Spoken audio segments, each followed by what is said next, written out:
This episode of The Dig is brought to you by our listeners who support us at patreon.com and by Haymarket Books, which has loads of great left-wing titles, perfect for Dig listeners like you. One that you might like is Reform, Revolution, and Opportunism, Debates in the Second International, 1900 to 1910, edited by Mike Tabor. At its height, from 1889 to 1914, the Second Socialist International represented the majority of organized workers in the world, with the revolutionary goal of overthrowing capitalism. Its major accomplishments, such as the 8-hour workday and International Women's Day, testify to its lasting influence around the world. In this important collection of debates at Congresses of the Second International, Reform, Revolution, and Opportunism captures the International's vibrancy and gives a snapshot of its strengths, weaknesses, and contradictions. As David McNally puts it, this book is a treasure chest for every socialist seeking to understand the history of their movement. Bringing together documents from 1900 to 1910, Mike Tabor shows us how socialists more than a century ago analyzed and debated key questions of their time. Find Reform, Revolution, and Opportunism at haymarketbooks.org, where readers in the US and UK receive free shipping on orders over $25 and £20, respectively.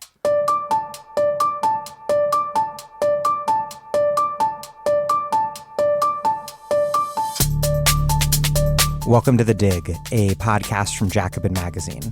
My name is Daniel Denver, and I'm broadcasting from Providence, Rhode Island. This is the second of my two-part interview with Amna Akbar, Gabe Winant, and Thea Riofrancos, mapping out the broad contours of the present American conjuncture in all of its complexity and overdetermination. The last installment was in significant part a close analysis of the past decade plus of very recent history, tracing a cycle of struggle stretching from Occupy through the summer of 2020 uprisings. If you haven't listened yet, I would definitely check out last week's part 1 before listening to this. Today, we're getting into as much as we can on an impossibly elusive present. A present that's at the same time constantly emergent while also slipping into the rearview mirror. Before we get this podcast started, I do hope you know that The Dig is overwhelmingly listener-supported by listeners like you who make a monthly or annual contribution at patreon.com/thedig. I do not know of many podcasts that run mostly on voluntary listener support. It would be way easier to paywall half of all episodes and raise more money that way. But paywalling episodes would mean that people who can't afford to pay couldn't listen, and that's not okay with us. The Dig is first and foremost a political education project, and our goal is for as many people as possible to listen to every episode. What's more, we do have swag, books, tote bags, coffee mugs to send contributors and people who contribute any amount at all. Get our newsletter by email. But the best argument for you contributing is that the more people who contribute, the less time I have to spend stressing about fundraising and budgeting. And the more I can focus on just putting out the damn show. If you love The Dig and can afford to contribute and you haven't contributed yet, please do so now at patreon.com/thedig. That's patreon.com/thedig. Also, I hope to see you all at the Socialism 2023 conference in Chicago over Labor Day weekend. We're going to have a live dig on organizing with Rachel Gilmore, Alex Hahn, and Astra Taylor. And I also just found out that I'm going to be on a panel about housing organizing and socialist strategy, which I'm really looking forward to. Okay, here's Amna Akbar, Gabe Winant, and Thea Riofrancos. Amna Akbar is a professor of law at The Ohio State University. She writes about social movements on the left, their demands and campaigns, and how they relate to questions and institutions of law. Gabriel Winant teaches history at the University of Chicago. His first book, The Next Shift, The Fall of Industry and the Rise of Healthcare in Rust Belt America, was published in 2021 and discussed with me right here on The Dig. Thea Riofrancos is a professor of political science at Providence College who researches resource extraction, the energy transition, supply chains, and social movements. She's the author of Resource Radicals, the co-author of A Planet to Win, and currently writing Extraction, The Frontiers of Green Capitalism.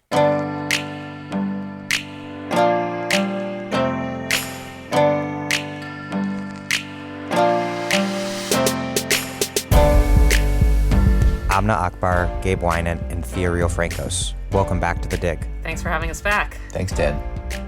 Well, I did promise listeners that was part one of a two-part interview, so I really didn't have any choice, but you're welcome. I dedicated a recent episode to Bidenomics, namely this new industrial policy that aims to drive the energy transition, revive American manufacturing and or American labor. There's a lot of debate and questions there. And then lastly, to check China's economic and geopolitical power. Prior to the pandemic, the left's struggle around climate issues was around the Green New Deal framework, something, Thea, that you were very involved in. And then it seemed like in recent years since Biden's election that many of the people involved in the Green New Deal political and policy work were engaged with Build Back Better, which ultimately became the Inflation Reduction Act, or IRA.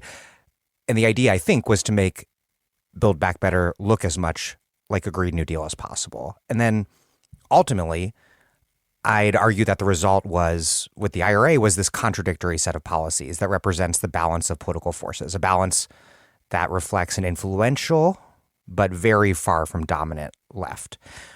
My question is, do you agree with that assessment of the balance of forces that made Bidenomics? And then where does that leave the balance of forces as Bidenomics in general and the IRA in particular are being implemented? How is the implementation of laws like the IRA remaking the terrain of struggle, particularly the sort of struggles we were discussing in part one of our interview, struggles that aim to alter the balance of forces so that it tilts further left and toward the working class? Because on the one hand, the IRA and other legislation are clearly very consequential as policy. But on a political level, I'm not sure most Americans are too aware of what the IRA is. And I'm also skeptical it'll have this catalytic effect on reviving the American labor movement. What do you all think? So, I think that it's worth kind of zooming out and back a little bit before answering the more conjunctural part of your question. Why has Bidenomics emerged? There's this industrial policy turn, especially around green technologies and semiconductors. And so using state policies to stimulate these new sectors.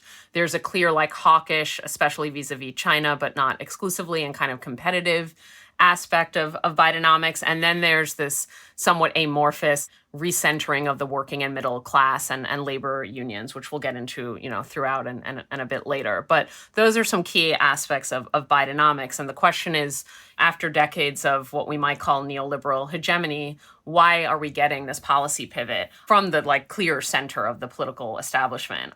One way to cut it is to think of this as a liberal kind of political response to the combination of Trump and the China shock. Both of them were kind of shocking to the liberal establishment, right? So one is Trump wasn't expected to win, and the kind of rhetoric and bases on which he won definitely called into question, for example, commitments to free trade. And then there's China's economic ascent, which can be normatively evaluated in a bunch of different ways, but, it clearly has occurred. So I think Bidenomics is a response to that. A second, way to kind of understand why Bidenomics is happening is that we are kind of living in an era of polycrisis, and that requires a more muscular state. So we have, climate crisis, pandemic, geopolitical conflagrations, and all of that brings into being a more muscular state apparatus. I think there's this deeper question, though, that a bunch of recent essays and commentators have been thinking about. So I'm thinking of Jamie Merchant's and Jack Copley and maybe Dylan Riley's pieces in various publications that, all of this is just symptomatic of declining growth and profit prospects of capitalism, that this is the state kind of rescuing capital from its own overaccumulation or overcapacity crises. And, that I think immediately raises the question of what is the left to do here? On that deeper structural count, I'm very curious what my colleagues here think. It's not immediately clear what the strategy is because it's such a longue durée problem of capital accumulation. But maybe looking at the more superficial level, at the sort of political landscape, one read would be this is a kind of victory for the left. We are the original critics of neoliberalism from the alter globalization movement onward. And now the political establishment is finally realizing that neoliberalism is exhausted, not just economically, but as a kind of political strategy. So maybe we should claim that victory. Another approach is maybe more cynical, and I'm thinking of Daniela Gabor, who was a guest on the Bidenomics show recently. She sees a lot of continuity with prior accumulation regimes, right? And that maybe there's a lot of rhetoric of state intervention, but at the end of the day, capital is in the driver's seat, and the state is not taking real ownership control over any of these new sectors. There's also a lot of clear pitfalls, I think, especially on the internationalist front. Maybe we quote unquote, the left might like some of this new public policy attention to sort of public forms of investment or regulation, but we probably don't like the fact, or I would hope not, that they are obviously motivated by geopolitical and geoeconomic grounds. And so, how do we orient to this new terrain, push it leftward, whether that's through labor militancy or Green New Deal kind of approach, while maintaining our principled internationalism and even more hopefully kind of building political relationships more broadly across borders? Yeah, I mean, I think, in this answer, but I think across this whole conversation, I'm going to find, and I imagine we all are going to be finding that we have to speak somewhat speculatively and tentatively. And I don't think that's just a question of not knowing the answer or a question of uncertainty, although it is that. I also think there's a kind of important methodological element of that, right? I think that's part of what we do when we do conjunctural analysis of our own moment. And I think we can kind of helpfully distinguish that from sort of either excessively contingent or excessively deterministic analyses on either side that kind of characterize alternate ways of viewing the moment that would seem to kind of, I think, offer somewhat easier answers. And I think we don't have easy answers on a lot of these questions, and therefore are not going to have the most kind of pat or potted explanations. And so, forgive me in advance for some amount of uncertainty. That being said, we often spoke after Trump was elected about an organic crisis, right? An organic crisis is a concept originally from Gramsci that then kind of gets taken back up and updated through the Marxist tradition, in particular by Stuart Hall in relation to the rise of Thatcherism and the kind of crisis of social democracy in Britain. And then once again, in response to the rise of right-wing populism in the 2010s. Organic crisis, one way of defining it would be a kind of systemic dissociation between political leaders and and those they lead. And it has an organic quality in Gramsci's sense, in as much as it is rooted in some kind of structural and ultimately economic set of forces that are interacting on the conjunctural and kind of immediate level with the structure of political organization. So 2016 seemed to represent that very powerfully, in fact, in both parties, right? The way that neither party establishment in the United States seemed able to kind of lead those that they saw as their constituencies compellingly anymore, such that one was kind of, totally sort of robbed of its clothes and, left naked by Trump, and the other, nearly so, and then was unable to kind of deliver what was supposed to be an easy victory, that being the Democrats. So building on what Thea is saying, it does seem to me like that put a profound scare into the Democrats. And the question is, what is the nature of that scare? What are the moves that they have made to adapt to that and kind of attempt to update and renovate the relationships between themselves, the political leadership of the left wing of capital, and those whom they lead, right? The kind of constituency or a set of constituencies that make up their coalition. And I do think, as Thea says, in a certain sense, it's fair to say that in response to some degree to the pressure from the left that they experienced in 2016 and 2020, and more so probably in response to the pressure from right-wing populism and further the kind of international economic and geopolitical environment, the Democratic Party establishment has decided to make some, significant, if not absolute, move away from a kind of neoliberal mode of political and economic organization. And I think this takes us back into kind of questions about the nature of the conjuncture or its internal structure and what is different about this moment from a moment 10 years ago or something. I've been thinking a lot and struggling a lot with the ways that what seem to be the profound economic limits on employment, on growth, that characterized the 2010s, what I kind of half seriously called the endnotes decade in our last conversation, right, seem to kind of not be in effect right now anymore. I've seen a lot, and I'm sure we all have, of these sort of graphs of the ways that U.S. macroeconomic performance is now more or less for the first time back on the pre-2008 track. Alex Williams, who works at Employ America, refers to this as the frying pan graph, where there's a kind of pre-2008 diagonal line upward. It then goes sort of down after the financial crisis and is on a lower track for a period of time, and then catches up to where it would have been more recently, right? And that's the kind of outer lip of the frying pan.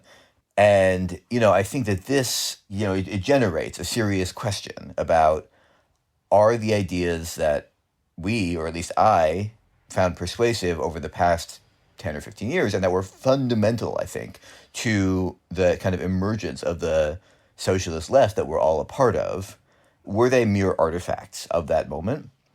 And in fact, does a kind of Keynesian left liberalism in fact have a satisfactory answer to those challenges that was simply politically unavailable 8 years ago or something? And if so, what does that mean about the entire kind of political orientation of, the whole enterprise that we spent the whole last episode talking about, right? The dig itself and DSA and, et cetera. Is that whole enterprise thrown into some kind of crisis by the fact that the kind of coordinates of its formation seem not to be in effect anymore? Now, my view is that the answer to that is no, but I do think it generates a very serious political and intellectual challenge for us, how to try to synthesize the kind of long-term structural forces and pressures on both capital accumulation, economic growth, and class formation that, we were able to sort of see and diagnose in a certain way in the aftermath of the 2008 crisis, and out of which our own movements took shape, with a resurgent liberalism and the proximate successes it's been able to deliver, and the potential pathway out of an organic crisis that it seems able to chart. We don't know yet that it is going to be able to chart that pathway, but there's a sort of credible hypothesis there. I don't know that we will deliver the answer to that challenge by the end of this episode, but it seems to me that that is the central political challenge for those of us on the left to try to confront. I think one of the things I find extraordinarily difficult about attempting to do conjunctural analysis of the period we're living in now is precisely there are just so many coordinates to take in, and where to and perhaps this is part of the nature of the poly crisis, but there's just so many things to take in and so many sites of struggle, and partly because of all the rejuvenated sites of struggle, whether it's labor, environment, anti-policing and prisons, etc., that in itself generates a lot of points of friction and various sets of contradiction, not to mention since in this question we're focused on the question of policymaking, here we're focused on Bidenomics, but policymaking is happening at all, in all sorts of modes of statecraft at, local, state, federal, and municipal levels, etc. I thought the last week's episode, or 10 days ago, on Bidenomics was really extraordinary, and I'd encourage listeners to check that out for a deeper kind of exploration of that. My understanding of the term Bidenomics is in part it's coined by the administration itself as a way to package itself as doing something distinctive and new to respond in particularly robust ways leading into the next election cycle to the various crises that we're facing. And so to that extent, I think it's kind of important to look at the IRA in the way that last week's listeners did, but also to think more broadly about the range of other things that the Biden administration has done, which also go to the same set of questions. And so I'm thinking about a couple of things. One, of course, and listeners will be very aware of the student debt cancellation campaign that the Debt Collective had been waging for years before President Biden issued the executive order, and then it went through the courts. And as we all know, the limited and means-tested mode of debt cancellation that the administration put into place was then struck down. That is something to kind of think about, both the organizing that it required, the limited nature of that win, what the battle through the courts has kind of done to the organizing, and what the Debt Collective is able to do now in terms of addressing this very real material reality of the extraordinary level of indebtedness that most Americans carry in order to live and survive every day, to kind of mass struggle at the level of policy and beyond. The second thing is on the climate questions, and Thea, I'd be really particularly curious what you make of this, but of course, in addition to all of the things within the IRA, the approval of the ConocoPhillips, I'm not sure if I'm pronouncing that right, but the Willow project in Alaska, and then the administration's also approval of the Mountain Valley Pipeline in West Virginia and Virginia, that's, I think, Equitrans Midstream, that oil pipeline. Those also have to be kind of part of the mix with these questions.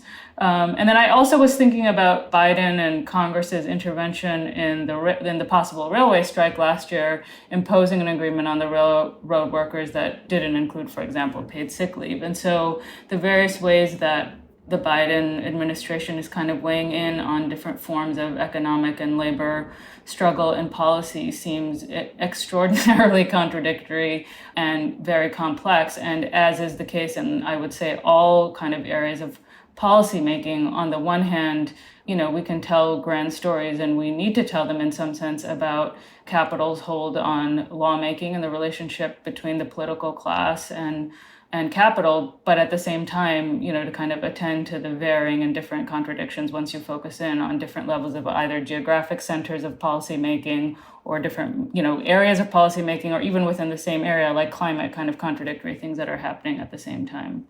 Yeah. What it draws out for me is the way that the state is kind of both a terrain of struggle, of course, and lots of Marxist theories of the state focus on that. At the same time that it can, in certain circumstances, be like a very important protagonist in that struggle. And I feel like some of the contradictions in the tensions between those two roles. The Inflation Reduction Act was this big piece of climate and energy legislation. On the one hand, it actually really aids conjunctural analysis in the sense that the Inflation Reduction Act's passage itself was a kind of clarifying lens on the balance of class and political forces. So it's sometimes interesting that, like, in a way, a piece of policy is itself a lens on the political terrain. And like here, we see that the main actors are like an ascendant but not hegemonic green fragment of capital, the obdurate fossil capital, like the obdurate power of fossil capital, which you mentioned, Amna, in terms of those pipelines that keep getting approved, relatively marginalized labor, grassroots climate, and environmental justice movements, not absent, but just not as powerful as either of those two forces. And so the legislation kind of reflects that and distills that balance of power. But as soon as the legislation passes, it also kind of reinforces and maybe even exacerbates some of the asymmetries between those different groups. So the IRA like floods a bunch of money to green tech and clean tech and whatever we want to call it, further empowering that fragment of capital vis-a-vis like grassroots climate activists, which maybe were a necessary tactical ally of like a more junior green tech industry. But now that green tech is like flush with state and, private finance, like it doesn't need political allies among climate advocates as much, right? So it kind of takes off as its own force. And some of these contradictions are about how like different forces are playing out on the state, but then the state is also, to borrow a term in a different context, like picking winners, giving further resources to some forces over others in a conflict. And I see that playing out very clearly with the IRA, at least. I think a lot of this discussion relates to the question of how the left should relate to American liberalism, how it has related to American liberalism, how it is relating to an American liberalism. And it's of course an American liberalism, as everyone's been pointing out, that's been changing fast, including I think due to challenges from the left, the challenges that we've over the past decade been discussing in both parts of this interview. But looking back to the beginning of this new American left, it was a new American left defined, I think, by the generational experience first and foremost of millennials. And I think we're two old millennials or maybe a middle-aged millennial, two old millennials, and a young Gen Xer maybe on this, if I recall. But it was this left starting over a decade ago. It was initially built in response to and against a liberalism that seemed exhausted and very much in crisis. I think there are probably like 1 million dig episodes from 2017 with that framing. And on the one hand, Bidenomics reflects, as we've discussed, this newly vibrant liberal policymaking milieu that explicitly, very explicitly breaks with neoliberalism, at least rhetorically. And also on that hand, during the Trump years, we saw a ton of liberal organization and mobilization in terms of money raised, elections won, and perhaps even in terms of volunteers mobilized with groups like Indivisible. It was also the liberal frame, as much, if not more than ours, that predominated the framing of major events and social movements with significant left presence, whether we're talking about the Women's March or Black Lives Matter. But on the other hand, liberalism still does seem very politically exhausted. The fact, first and foremost, the fact that Biden will be the Democratic nominee, even though polls show that most Democrats think he is far too old to run, I think that says a lot. Not only is there not another Bernie in the wings, which is a big problem for the left, there's not another Obama either. The liberal bench seems empty. So are we dealing with a new revitalized American liberalism, or an American liberalism that is still very much in various ways exhausted and in crisis, or somehow both? I recall, I'm sure we all have memories like this. I recall in the 2020 primaries, door after door after door, or, talking with, friends or colleagues or relatives of an older generation about the primary, whatever it was. One of the most common things I said was, it might be that someone other than Bernie could beat Trump. I really can't say. I don't think that just beating Trump is going to resolve the underlying sources of Trumpism. We have to kind of go much further than that if we're hoping to kind of exit the situation that gave us Trump. Right? Bernie is the only candidate who represents a potential social force that could carry out a program of such depth and force, right? And that, I think, is in some tension with what I suggested a moment ago about Biden and his administration, potentially charting a path out of the organic crisis through, running a high growth economy and low unemployment and raising wages at the bottom of the scale and so on. I think the way to resolve that tension is to ask ourselves what will be necessary to translate some of the kind of new direction represented by Bidenomics, by the IRA, to translate that into a more durable historical bloc. Again, that's a kind of Gramscian term. In American political language, you might call that realignment, right? A process of realignment. In other words, right, to escape the kind of partisan deadlock, right? The figurehead of each party is a kind of like senescent 80-year-old who's hated by most of the population and, has a 40% approval rating. To escape that situation, which is an expression of the kind of lingering elements or persistent elements of what I call the organic crisis, I think you would need a significant shift in the balance of power inside the Democratic Party, which in turn would have to rest upon real assertion from the left and from below of working class organization and other forms of not just trade unions, but other forms of working class social power and economic power, in the housing movement, the student movement, etc. And I think it's only in such a kind of internally recomposed coalition, which would remain an interclass coalition between capital and labor to some degree, right? It would continue to have, in fact, capital ultimately in the driver's seat, but with a differently tilted set of compromises holding the coalition together. I think that's the only scenario in which the current possibility of an exit from the organic crisis actually could really yield that. Now, I don't think that's a totally impossible scenario to imagine, but I think in some ways the partial successes that the left has won out of liberalism, or the limited successes that the left has won out of liberalism, have had their intended political effect, which is to disorient us and make us unsure about how to kind of continue the challenge that we mounted in 2016 and 2020, a challenge which ironically is necessary for liberalism's own success. Just as the previous major moments of challenge to ruling class power in our national history in the 1860s and the 1930s depended on working class and left-wing forces compelling coalition partners in the ruling class to afford them more concessions, which in turn empowered those coalition partners because it gave them a larger and more mobilized grassroots base. And that enabled the possibility of resolution to an organic crisis and a political realignment. I think that is the only path by which the kind of open possibility of realignment or of exit from the organic crisis might actually be realized. Yeah, Gabe, so to put your response another way, just how revitalized is American liberalism if it's not up to that fundamental task of realigning American politics, breaking the present impasse or organic crisis, and creating a new governing majority that fundamentally defeats what is still a very vibrant far right? To do that, American liberalism would have to be willing to make concessions to the left in some form which would consist of its willingness to discipline capital in a way that it has not yet done. I think also in liberal elites' own kind of political failures, which I think we're witnessing. Like, we're witnessing their sort of economic success under constrained conditions. Like, certainly unemployment levels are lower, inflation is being tamed, like there's been some reduction in inequality, like low-wage sectors of the economy have seen wage growth. These are all real things that there's no reason to like dispute their reality.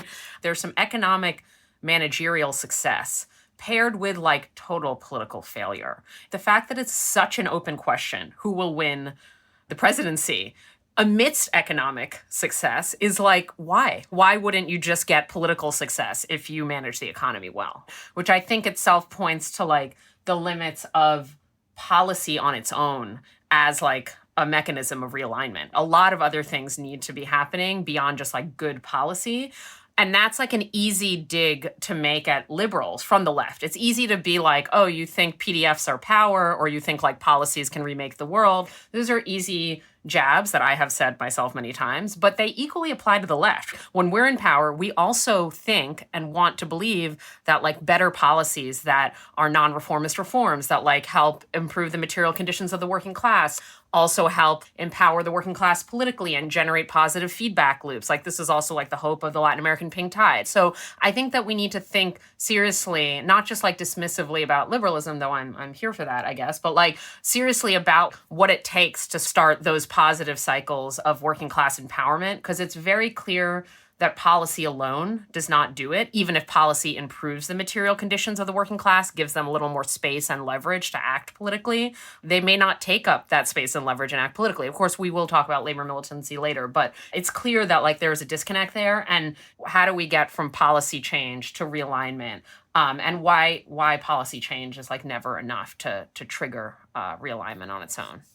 I think the particular form of liberalism that we've been living with for at least the last decade, if not few, I don't see it as being revitalized. I see it as kind of attempting to grasp onto or hold on to whatever form of power, economic, social, cultural, that it has had, with changing as little as possible, sometimes against all evidence. And so I agree with both what Gabe and Thea said, that the face of liberalism and its embodiment in the political elite is not going to change in any real way without a shift in the balance of forces. And that doesn't happen without working class power and the growing power of the left to discipline both the political elite and capital to make different kinds of moves. And I think there's all sorts of ways that we could think about how that might happen. And I think we're going to be exploring that in the next few hours. But in the context of, the world that I live in the world of law, policy, and the courts, for example, I think the many discourses on the Supreme Court and the way that people think about that is one of many examples. On the one hand, you see growing concern about the relationship between the right-wing court and right-wing politics, as well as the relationship between right-wing justices and capital, embodied by particular right-wing figures with billions and millions at their disposal, and jets and vacations and golf courses and all that kind of stuff. And on the other hand, you have a continued kind of fixation both on the liberal justices and their reasoning and their opinions in ways that don't create any pathways for a shift in the balance of powers, or a shift in imagination about how you might think about these differently or think about different ways to redress these various crises. I don't see a revitalization. I just see a desperate kind of attempt to hold on to power.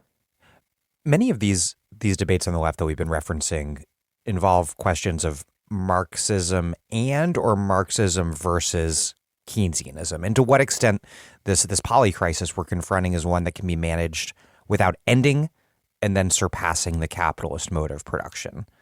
On one level, I think we can all agree that a revolutionary overturning of the present state of things would be ideal, just excellent. But given the apparent unlikelihood of that happening in the short or medium term, that analysis to me can also feel rather doomerist, that anything short of revolution is doomed to fail. So why bother?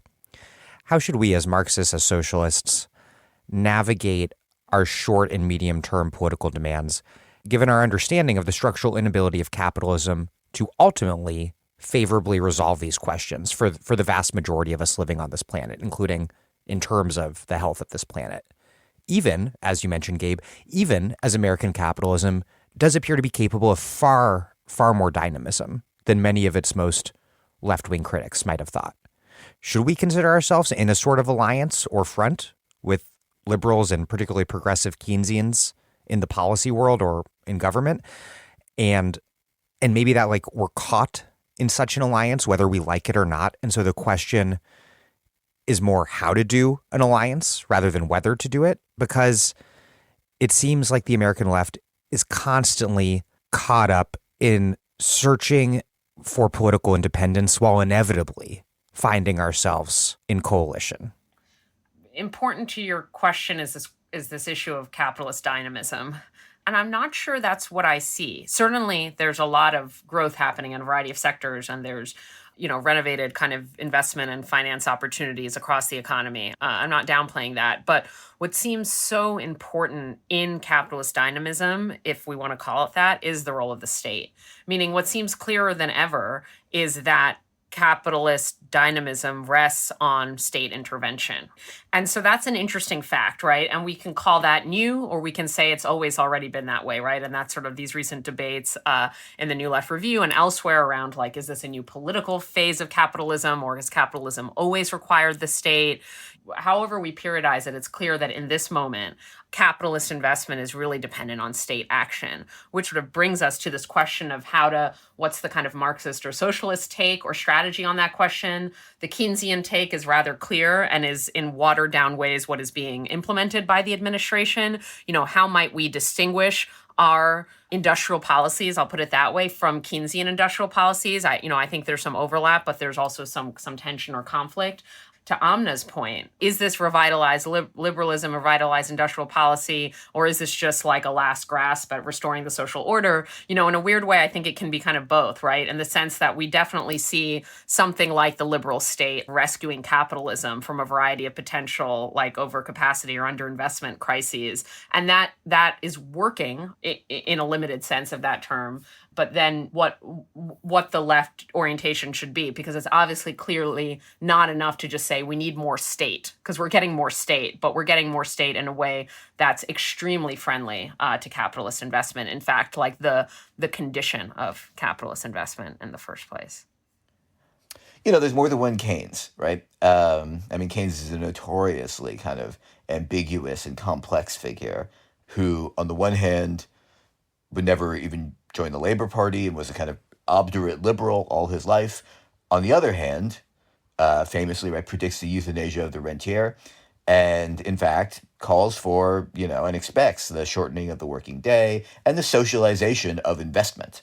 And I do think that, it's possible for Marxists to kind of appropriate some of that side of Keynes, and you've had many guests say this before, obviously, Tim Barker, Aaron Benanav, to try to understand the ways in which the particular conjuncture of the expansion of state involvement in accumulation creates opportunities for us to politicize the question of economic growth. And I do think this is what's happening in the kind of increasingly incessant debates about Green New Deal, degrowth, et cetera. We are politicizing the question of economic growth exactly because of the ways that the state is increasingly involved or newly and expandedly involved in the current moment in the direction of economic growth and investment, even if it's not doing so, as Thea says, in ways that we would choose. And I do think that means, to your kind of then political question, Dan, about the nature of the kind of coalition between liberals and the left, that one also has to see that in two ways, right? That it is, as you say, kind of has a kind of objective reality in some ways that we don't get to choose. I think the question for us is how to engage in the kinds of conflict inside the coalition that we don't get to choose, that take advantage of the opportunities presented by this particular conjuncture. That is, it seems to me, the kind of nub of the coalitional question. Amna, you recently wrote an article about non-reformist reforms that I think has a lot to do with this question. The question of how we move forward under conditions where we're not in power, not close to being in power, but not entirely marginal either, that we often find ourselves, whether we like it or not, as, junior coalition partners to liberals, able to influence the system we're living under, but certainly not running it. I guess, to put it bluntly, if revolution's off the table in the short term, how under these conditions should we be thinking about reforms, and relatedly about coalitional alliances with liberals?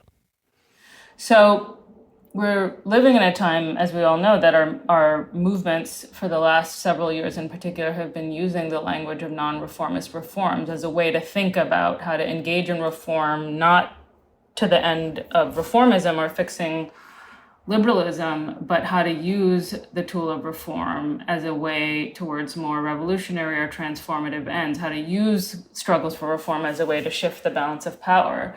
And whereas some years ago it seemed a little bit more living in the level of discourse, we now have today, I think about the student debt cancellation campaign, about demands to cancel rent and the tenant union organizing that kind of surged during the pandemic, of course, defund the police, the socialist and the non-socialist Green New Deal to some extent, the Red Deal that the Red Nation had talked about, Stop Cop City, No DAPL, and so on. And so there's a whole range of examples that we could look at. When you try to think about them together, I think they teach us a range of things. First, I think one of the things that's been really important about all of these campaigns is that they're responding to a range of material crises that millions of people across the country and even around the world are experiencing. And they posit ways of responding that kind of, are exit routes in a way to the kind of conventional liberal and neoliberal policy responses that we've been living with for decades. And so the second thing that they do then is that they gesture at a distinct conception of what the state might do and what state capacity might look like. And, kind of one where that doesn't respond, that neither defers to capital or the market, but one that responds to human and planetary need with real respect and deference for social and ecological reproduction and working people. And then third, I think the really important thing is that they've drawn from and emerged out of social organization and social movement organization in different ways, whether it's the DSA, prison abolitionist organizing around the country, or the Debt Collective. And so I think all of these campaigns have been hugely important and really influential. And in various ways, you can kind of mark the ways that they have won. And winning, as anyone who's organized knows or studies the history of social movements, winning is really important. Not just because it shifts the balance of power, but winning is what it takes to build organization. People want to join things that are winning. And of course, one of our most important kind of crises and problems for the left and anyone who is fighting for a more just world is precisely the sense of hopelessness that pervades life in the United States and around the world. The fact, that we're living under deep crises, and yet, that there's no way to kind of change things in a way that would make life better for most people. And so winning within, one of the lessons I think of the last decade is how winning takes extraordinary persistence, discipline, and militancy in a way that takes organization that I don't know that we yet have developed, or that, we know how to build or what form it'll take. And the other side, of course, has a lot easier time doing this than we do. I mean, one of the things that different Marxist thinkers who have written about the state, including Poulantzas, has helped me to see, I think I'm not going to get the quote quite right, but he has this language in one of his books about that part of the function of the state under capitalism is to organize the dominant classes and to disorganize the dominated classes. And I think we see that, I mean, going back to what Theo was saying about how policy struggles both kind of reflect the balance of forces, but also reconstitute them in different ways.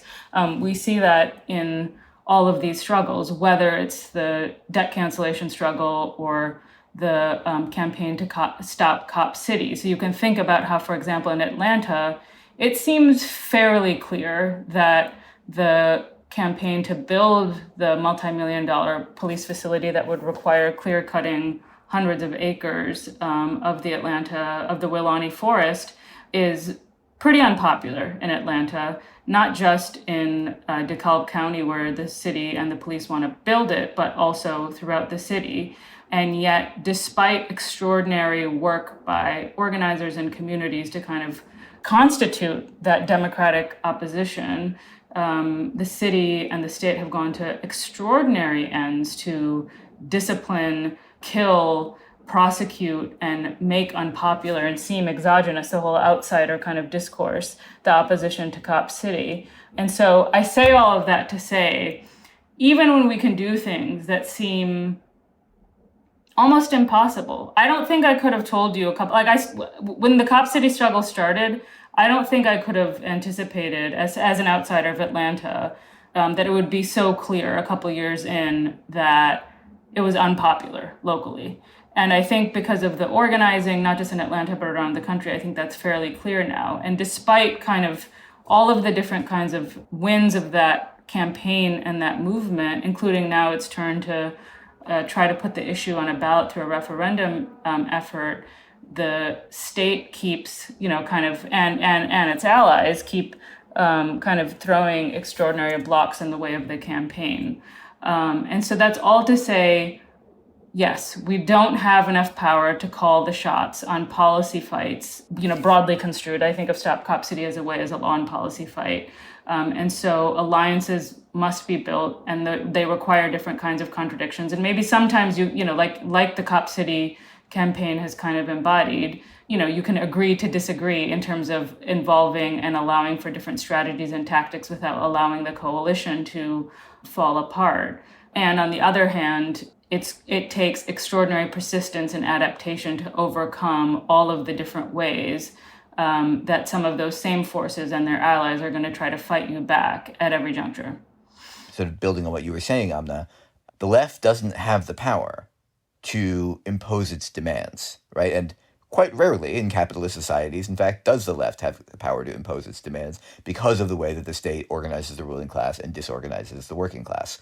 So, it occasionally happens that way, but most of the time, instead, what happens is even when the left is relatively more powerful and organized and mobilized, the effects of its power manifest themselves indirectly, mediated through coalition partners who are both managing and isolating the left and also trying to kind of use it for their own purposes to expand their own power. That's to say, liberals who benefit in certain ways from a stronger left as a kind of threat that they can wield over their antagonists, so long as they can also make sure that they keep that left contained and divided.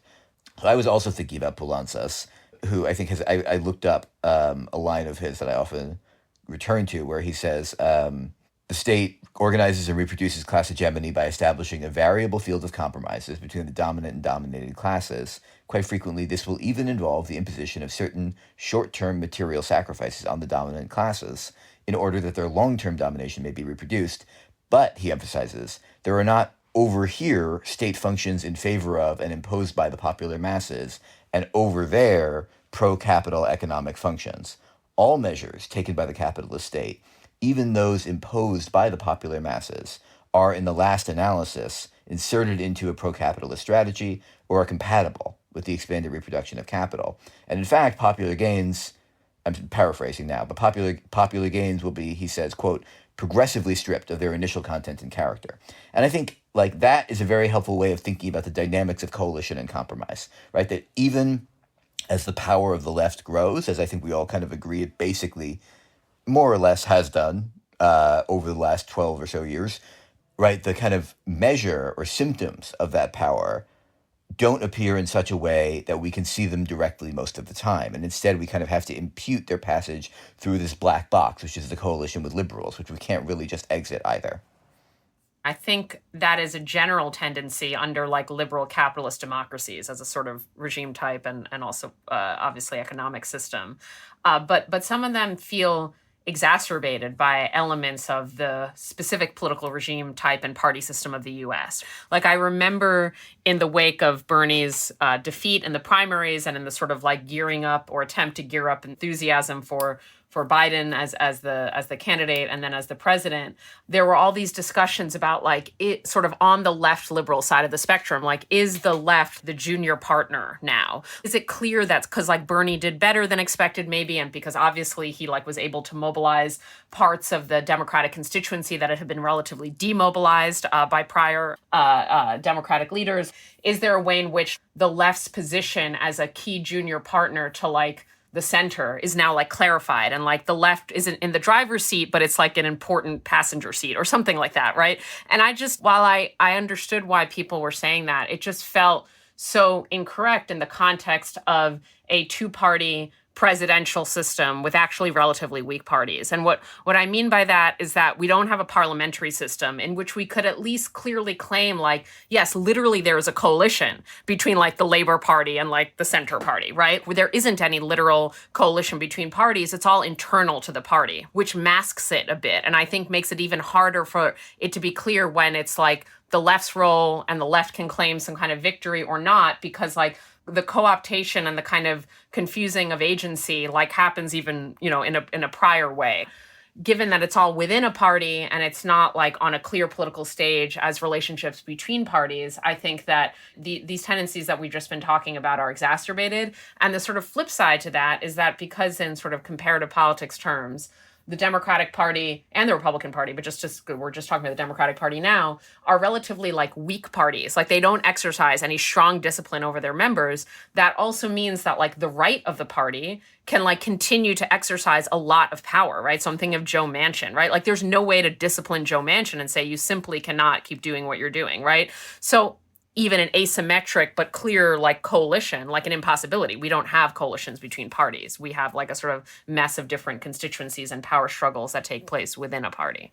I have one more question about the left's vexed relationship to liberalism, less a strategic question and more an abstract one, because the relationship also extends to how we think about liberalism in terms of political and moral philosophy, a liberal theory of the political subject, what the good life is, and also to these core political institutions in our government, institutions that, of course, the Republican Party has been increasingly attacking from the right. What is / what should be the relationship of the American left to this other deeper set of ideas and institutions that make up American liberalism in the 21st century? Are we an illiberal or non-liberal alternative to those ideas and institutions? Or are we instead proposing the realization of liberalism's undelivered promise, a promise that liberalism cannot actually deliver? I mean, I think there's some risk in the idea that, you know, liberalism has, in a kind of idealized sense, already produced a full vision of human liberation that in a practical and historical sense is not able to deliver, because that kind of suggests that struggles for liberation that don't arise out of a vision of, you know, liberal individual emancipation are in some way derivative until they join that trajectory. And it seems to me that the socialization of the individual that Marxism describes is a very profoundly different idea than that, right? That Marxism seems to observe in the trajectory of modern society or in capitalist society the decomposition of the liberal individual and the possibility of deeper and richer forms of human interdependence and intersociality in which the boundaries of the self are more permeable than they are in a kind of liberal philosophy. It seems to me that what that means in terms of our actual political struggles and our political orientation is that, on the one hand, politically, in a kind of everyday way, in the course of the development of a given historical conjuncture, what we are doing is trying to realize the agenda of liberalism in a way that it itself cannot. That's all I've been saying for the last hour and a half in a certain way, right? Is like, actually, it's only with left mobilization that liberalism itself is going to be strong enough to break the impasse, but liberals have to feel the pressure from the left to be forced to do what's going to be good for liberalism, and then we'll figure out what to do with liberals after that, right? And so at a kind of practical political level, I think that's the case. I think the way to kind of balance that, drawing on the kind of philosophical or theoretical point, is with a confidence in the idea that the development of capitalist society itself is decomposing the liberal individual, right? And I think we could talk more about what that looks like practically, but that, I think it actually, to be a Marxist, one must think that. For me, anyway, that is a kind of fundamental baseline, that it's not about ideas or philosophies of the individual, but that actually the kind of nature of what it means to be an individual person is changing materially and historically, such that we can keep fidelity with that in our struggles and the way that we organize our struggles and construct left-wing organizations and construct left-wing ideas about our vision of the good life, our vision of human emancipation, and the forms of solidarity that we think are required to us. It's in those practices that it seems to me, and at that level, that we attempt to separate from or move past liberalism, even as at a kind of practical political level, political in a more narrow sense, we try to realize it. And that then, I think, on a good day, generates a future possible contradiction that's a good one to have, right? That generates a kind of future site of ruptures with a triumphant liberalism, which is better to have than conflict with a defeated liberalism. An association in which the free development of each is the condition for the free development of all, perhaps. Right. And of course, I think the key challenge for the left now, in some sense, is to insist on and understand that the need to build social collective space where people can experience that different form of being that, many of us who have participated in different movement organizations or labor formations of various sorts have experienced, to kind of create that space where people can experience solidarity and then in a sustainable way and build on that and ride it. Let's turn back to the conjuncture in a more concrete sense. The years since Bernie 2016 have been, for the left, defined by a new electoral strategy, variously carried forth by DSA, Justice Democrats, the Working Families Party, and others, to elect socialists, progressives, or left liberals, depending on the context, to elect them to office by running them in Democratic primaries. So I think first we should lay out how much of a shift this represented compared to the decades between the Jackson campaigns of the 1980s and 2016, when Bernie's first run proved to be so surprisingly electric. I still very clearly remember Bernie's announcement being buried like deep in the pages of the print New York Times, me being like, oh, cool, I'm going to vote for him, and this isn't really going to matter. This is going to be like a much cooler version of Dennis Kucinich. Obviously, things turned out very differently.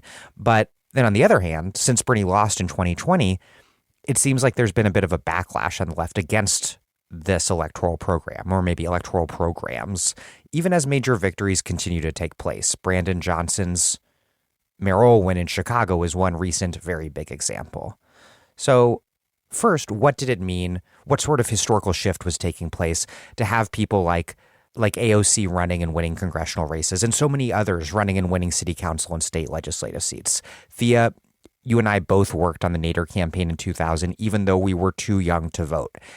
How does the period that begins with Bernie 2016 compare to where we were at prior to that, including very much in 2000? And then what's your overall assessment of the left's electoral organizing projects? What have its successes been? and what have been some of the limits? And then lastly, what have been some of the limits, either real or perceived? Is there a resurgent mood on the left of either anti-electoralism or third-partyism? Yeah, as you said, we as pre-voting age both volunteered on the 2000 Nader campaign, but I'll just say for myself that the obvious total failure of that campaign and even worse failure of subsequent Green Party campaigns, like for me personally, since there was at that moment not a DSA, not a kind of socialist tactical use of the ballot line, right? Like, since those were not on offer, I just became an anarchist, right? I mean, and I mean that just very literally. Like, I thought that the state was just like beyond left possibility and that the state was inherently going to reproduce capitalism. And so the best we could do was resistance movements, right, of various sorts. And that's where my politics personally took me in that time period. And it was only actually going to Latin America during the pink tide where I began to think a little bit more complexly. And I actually don't mean this to say that my anarchism was at all silly or immature. I don't think it was. I actually think in a way it was like materially strategic to its moment in many ways and fine. But, it was going to Latin America where I started to grapple a little bit more of like, well, what would it mean for like the left to seize the state? What would it mean for the left to orient to the state? And then kind of returning from Latin America and various fieldwork trips to a US in which like Occupy had occurred and in which like DSA had begun to take off, these questions became more practical questions in the US too. Like, is sort of my route, at least, to sort of like re-encountering the possibility of the party form, of the electoral form, of like these different arenas of contesting power that are not purely the streets, right? To kind of reinvoke that binary, if we want to call it that Amna brought up in the first part of this. To see the state as something, as a terrain that the left could and should, and that the working class more broadly could and should be acting upon. For me, at least, again, biographically and historically, like, it was a major shift. The idea that I would be volunteering my time for like the Bernie campaign, let's say, if you had told me that in sort of the early 2000s, I would have said, like, no, I would never do that. There's no possibility of the left ever winning an electoral contest in the US, right? So in that 2016 Bernie first moment, I just remember very clearly first donating to the campaign, which is what I did prior to actually volunteering for it. I like, again, to date myself and date the whole moment that we're talking about, like, wrote on Facebook in a sort of like self-excusing way, like, I just made my first donation to a Democratic Party candidate. I can't believe I'm doing this, right? Like, as someone with my politics, right? And so I absolutely think was and maybe remains like a major sea change on the U.S. left from compared to the 90s and early 2000s. I'll echo the point that I think it was a major shift. And one of the many ways that it was a major shift was because it just put the question of state power, however distant it is and remains, back on the table for the left in a way that I think was transformative for the kind of work that people were ready to take on and the appetite for engaging in different forms of political struggle. Struggles are uneven and also that they are constant. And it's hard to kind of make broad generalizations about everything that was happening before 2016 or even in the decade before. But generally speaking, it felt before then that many of our fights were more defensive, and defensive fights are incredibly important. But I think it's partly that shift, and we can kind of talk about the contradictions of that, but it's partly that shift of feeling some proximity to not just electoral office, but federal, national electoral office that I think electrified and changed the dynamics of the left and young people thinking about the possibilities and limits of change through legal process in the country. The second thing is, I mentioned this briefly last time, but I do think it's worth thinking a little bit more about Obama, because I think Obama's election is a huge, and obviously the backlash to it is a huge part of the conjuncture and the moment that we're in now. Obviously, there's many stories that we could tell about that, but I think part of what produces the Squad and the broader kind of left-wing and electoral politics now is precisely kind of the group of young people, in particular Black young people who voted for the first time in Obama's first run for presidential office, many of whom, when you talk to people or you could listen to conversations with like Philip Agnew or Melanie Stamp or James Hayes from Ohio, people will talk about voting for Obama, being excited by and then disappointed by his election and what he was capable of doing, and then being radicalized by participating in Occupy, obviously the killing of Trayvon Martin and Troy Davis, and kind of thinking about those contradictions which we talked about last time, leading to the rise of Black Lives Matter, but a sense there that the pre-existing kind of political establishment and the kinds of candidates that they were going to produce and their political visions and the constituencies to whom they were accountable weren't going to respond to the very real material needs of not just that particular generation, but the public at large. And so I think that piece is important. I can't speak that directly to the turn against electoralism, but I guess what's the vehicle for that seems to be in question, since the DSA seems to be in an inflection point in terms of relating to electoral politics. Of course, I'm sure many people saw the news. It's like something like 10 days ago, just as Democrats laid off a big percentage of its staff. So they're downsizing, and they've been a huge part of this picture. And then if you think about the ways in which abolitionist campaigns have been involved in electoral fights, in particular against prosecutors, for example, or different forms of police, anti-police, anti-prison campaigns, the many ways in which the progressive prosecutors have not only been its own form of like co-opting energy from the political class, but also the way that the so-called progressive prosecutors have kind of been fought back in different ways around the country with recalls and the like. I think there's a real question about, where the energy is going to come from. Yeah, I would be reluctant to speculate about mood, I guess, but rather to say that disorientation about the possibilities and limits of electoral politics, the occasion for this discussion, is also an occasion for disorientation, and that disorientation is, to some degree, healthy, I think, or at least pausing to try to kind of figure it out, and, not being so sure is healthy. I guess in terms of the question of the relationship between the socialist left and the Democratic Party, I guess I would say that it seems to me that the Democratic Party is a party of capital, that there's no way around that fact, and it's probably impossible to make it anything other than that, right? That it has been that in some form for the entirety of its existence. And, it's I think, quite deep in the nature of what it is as an organization. And, in some ways, the fantasy of, not fantasy because it was, it had a kind of logic, but the kind of vision of the Bernie campaign always depended on, to some degree, eliding that, I think. That being said, even saying we're not in it anymore, we're starting our own party, doesn't really solve the problem exactly. The problem is that capital has social power. People vote for the capitalist parties not just because they're kind of under a veil of false consciousness produced by, mass media and so forth, right? But because our society is organized in such a way as to materially reproduce the subordination of one class to another, and that subordination is manifest in loyalty to the capitalist parties. Now, that loyalty is decayed in various ways, right? And in a moment where we were able to supplant the Democratic Party or defeat the Democratic Party, and presumably also the Republican Party and whatever other fragments might exist, with a socialist party from the left, we would be in a moment where we had composed and cohered a social base sufficient to quite radically transform the country.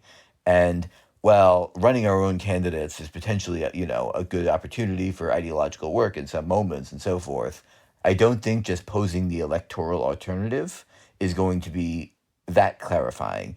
And in particular, because the relationship between the traditionally best organized sections of the working class and the Democratic Party is quite deep and complex. The way that the African American working class is interpolated into the Democratic Party, right? That's not just ideological, it's really, or not merely kind of cultural or something, right? There's real material and organizational underpinnings to that. Similarly, the relationships between unions and the Democratic Party leadership, right? You can't wish that stuff away.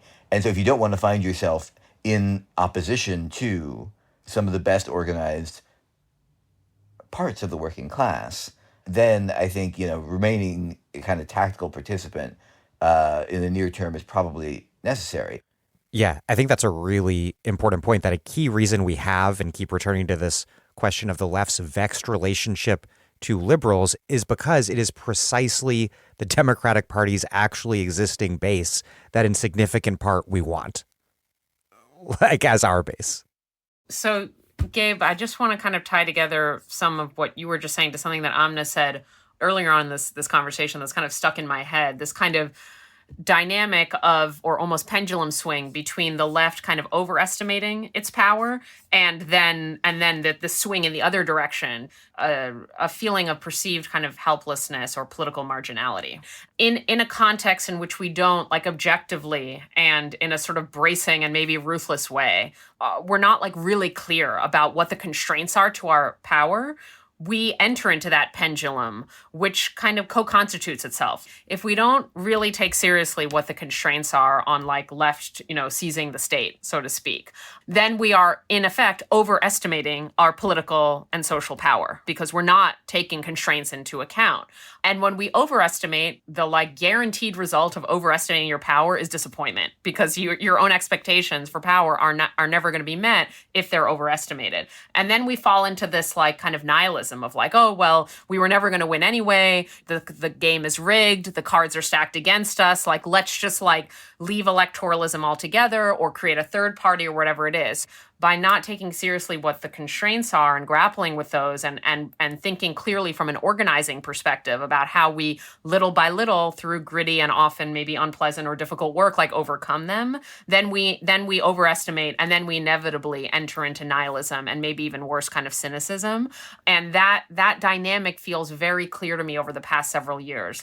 All of these discussions of like, the squad is voting in the wrong way, or we need to force the vote, or we should form a third party. I mean, all of those seem like downstream of actually an overestimation of what the left can do electorally at this particular juncture of history. Yeah, there's a certain analysis on the left, I think, that animates certain third-partyist proposals that the primary obstacle to left power is that the left has not sort of broken free psychically or something of its attachment to the Democratic Party, that it keeps running candidates on the Democratic Party ballot line, and that if we simply engage in the bold tactic of running third-party candidates, that will somehow be what allows the left to emerge more broadly as a independent, powerful political force.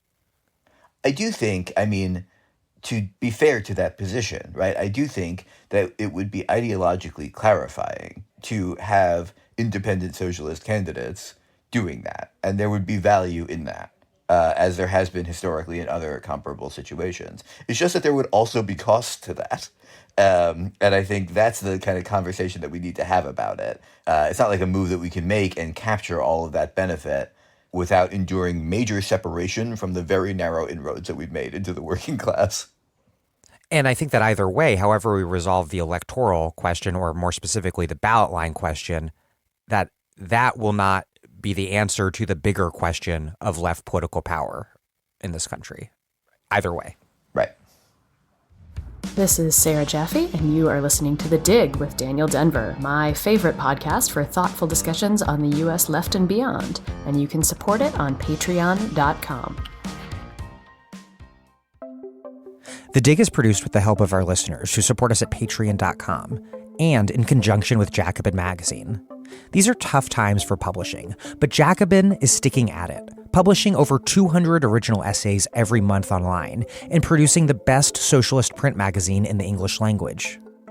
Jacobin's work is just so vital in creating socialist arguments that can penetrate into the mainstream and, like Marx says, change, not just interpret the world. But this work depends upon your support. If you're able, please consider going to jacobin.com/donate and making a tax-deductible donation today. Regular monthly donations help us plan even better. That's jacobin.com/donate. You'll keep us going in tough times, and we'll be there with you for the struggles to come. I may at some point need to dedicate an entire episode to the state of DSA, which will of course be a headache of a minefield to navigate. But what seems clear right now is that DSA membership has been declining significantly in recent years. I think there's some debate about to what extent those are kind of like core cadre type organizers and to what degree that's just sort of a shedding of paper members who weren't that involved in the first place. But there is a absolute decline in dues paying members, a significant one. And factional fights within the organization are sometimes very bitter, though I think from various factions within DSA, I've heard that the recent convention was actually notably comradely in its vibe. My question is socialism as the sort of national project that it's been since 2016, led by DSA, has that reached some sort of inflection point or plateau? What accounts for the current state of DSA in the ongoing fights and debates between the organization's so-called left and right wings, which often, again, revolve around this question we've touched on many, many times, which is how to relate to the Democratic Party. And I want to be careful here because none of us are super engaged in DSA internal politics, I don't think, although all of us are DSA members. Two things very simply can be said about the convention, which I did not attend, but heard about and read about. One is that that the sort of balance of power within the DSA has moved towards what some people would call, and this is a contested term, the organization's left. What the left versus right of DSA means and whether or not we even accept that terminology. I'm using it only because others use it, not because I really accept it per se. But what that tends to mean is exactly what you were getting at, Dan. It in part is defined by like what is our orientation towards like the bourgeois political state or something like that. And the more left positions are more skeptical of engaging with that state on that state's own terms. And at the very least want to engage on more autonomous terms, and in some cases want to sort of disengage from that as a realm of politics and emphasize other arenas of struggle that aren't formal politics, but instead are like the workplace, tenant struggles. But on the other hand, and this is just as important, none of the attempts to like more cleanly break or dirty break, as it were, from the Democratic Party passed, right? Meaning none of the resolutions, and I'm simplifying and vulgarizing a little bit here, but that like said, like we should not run, use the ballot line, or we should have much more clear litmus test. None of those passed. Resolutions did pass that sort of clarify what are the stakes and terms of our engagement with electoral politics, but resolutions that attempted to kind of like take DSA out of the electoral arena did not pass. So, both those things can be true at once, which is that there is some support in the organization for more principled left kind of positions, let's put it that way, or more strident left positions. On the other hand, there is not majority support for like totally abandoning the ballot line tactic. From my perspective, electoral politics is the place where the contributions of DSA have been the most obvious and clear, typically with the notable successes coming in coalition with left liberal allies of different kinds of Justice Democrats or whatever, even things like Indivisible or whatever in some places, I'm sure. Right, there's a kind of interesting on-the-ground coalition that I think has played out with resistance liberals in lots of cases. And I think, we have encountered the limits of an electoral program that has outpaced the kind of social recomposition and reorganization of the constituency that DSA wants to represent and lead. That's not to say DSA hasn't done a ton of work in that vein. It has. But, so that's sort of harder work in some ways, right? Like, not that contesting elections is easy, but, there's like a date that is set and a process, get the petitions, you file the thing, you knock on the doors. You kind of like know how to do it to some extent, whether you succeed or not. How to reorganize the working class, how to, radicalize existing unions and rebuild union democracy, or organize unorganized workers, or organize tenants, or organized debtors, right? I mean, those are extraordinarily open-ended challenges. And there's been some progress in some of those. I think in particular the work inside the labor movement, the existing labor movement, and we'll talk more about this, I'm sure. It's a really, I think, notable area of progress and success. But nonetheless, I think there is a understandable and probably unavoidable lag between the electoral work and the other kinds of organizational work. And without the latter being much better developed than it is, which is very easy to say and very hard to do, I think DSA will never lead the popular force that it has to lead. And I do think it's important to say that in 1936, about 100,000 Communist Party members, I think, roughly. It was about the same absolute size as DSA was a year or two ago. And around each of those members, there was a kind of wider circle of people who, wanted to hear what they thought about the election, wanted to hear what they thought about the latest news from Spain, wanted to know, what is the union going to do about this, right? And in that way, the party, its presence in everyday life, in working class communities and social worlds, was able to not accomplish everything that it hoped to, but to cohere a significant social base. And I think that figuring out how to make progress on that front, to me, seems critical, even for figuring out how to make further progress on the electoral front. That reminds me of Thea's opening comment in terms of the left versus right of the organization being a sometimes unhelpful framework. Because in this case, for example, personally, I'm pretty comfortable running candidates as Democrats, not, in a hurry to do the dirty break for strategic reasons and reasons of reading present conditions, which is a position of the so-called organizational right. But on the other hand, I fully agree with you, and this is my own priority as an organizer, that we need to double down on labor and tenant organizing, a position I think of DSA's so-called, left wing. So these are not necessarily like neatly resolved left versus right questions. Yeah, I'm probably most on the periphery of the organization, but, having participated to some extent in the Columbus chapter and then just talking to people and reading things about the DSA around the country, I think one thing that's really striking to me is it does seem that because of the independence that the chapters have, which is part of what's allowed it to grow in the way that it has, that on the one hand, the electoral orientation seems common, and on the other hand, chapters have done all sorts of other kinds of work to differing degrees, and some chapters have been much more successful and are much more engaged in a nitty-gritty way with local and state level electoral work than in others.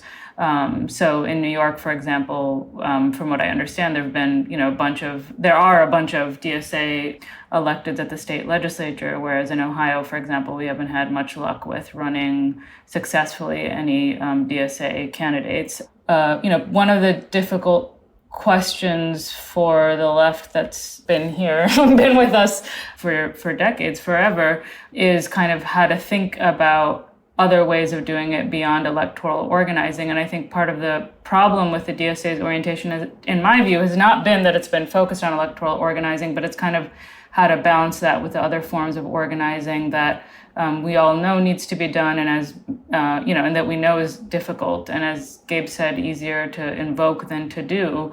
And to some extent, DSA chapters have done it, whether, it's really important work in DC with the Stump Out Slumlords campaign and support for different kinds of strikes around the country and that kind of thing. But in my experience, both seeing the work and then, at differing degrees of proximity, there's just not as much kind of experience and intergenerational kind of knowledge that can be passed around about how to do that kind of organizing. And I see that not just in the DSA, but I think it's a broader problem for the left, is how to learn and do and sustain, whether that's about funding or people or both, organizing and actually base building over the long term. I think that's been, on the one hand, we have a much larger social base for the left than we have during my lifetime, and on the other hand, it's still minuscule in comparison to, the work that we're hoping to do.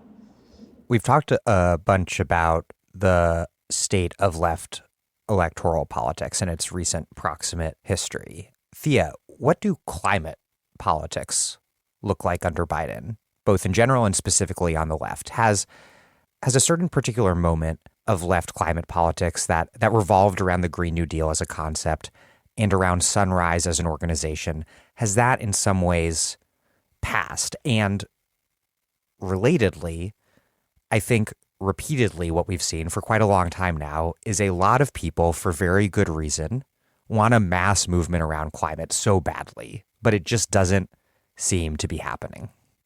Why is that, and what might we do about it?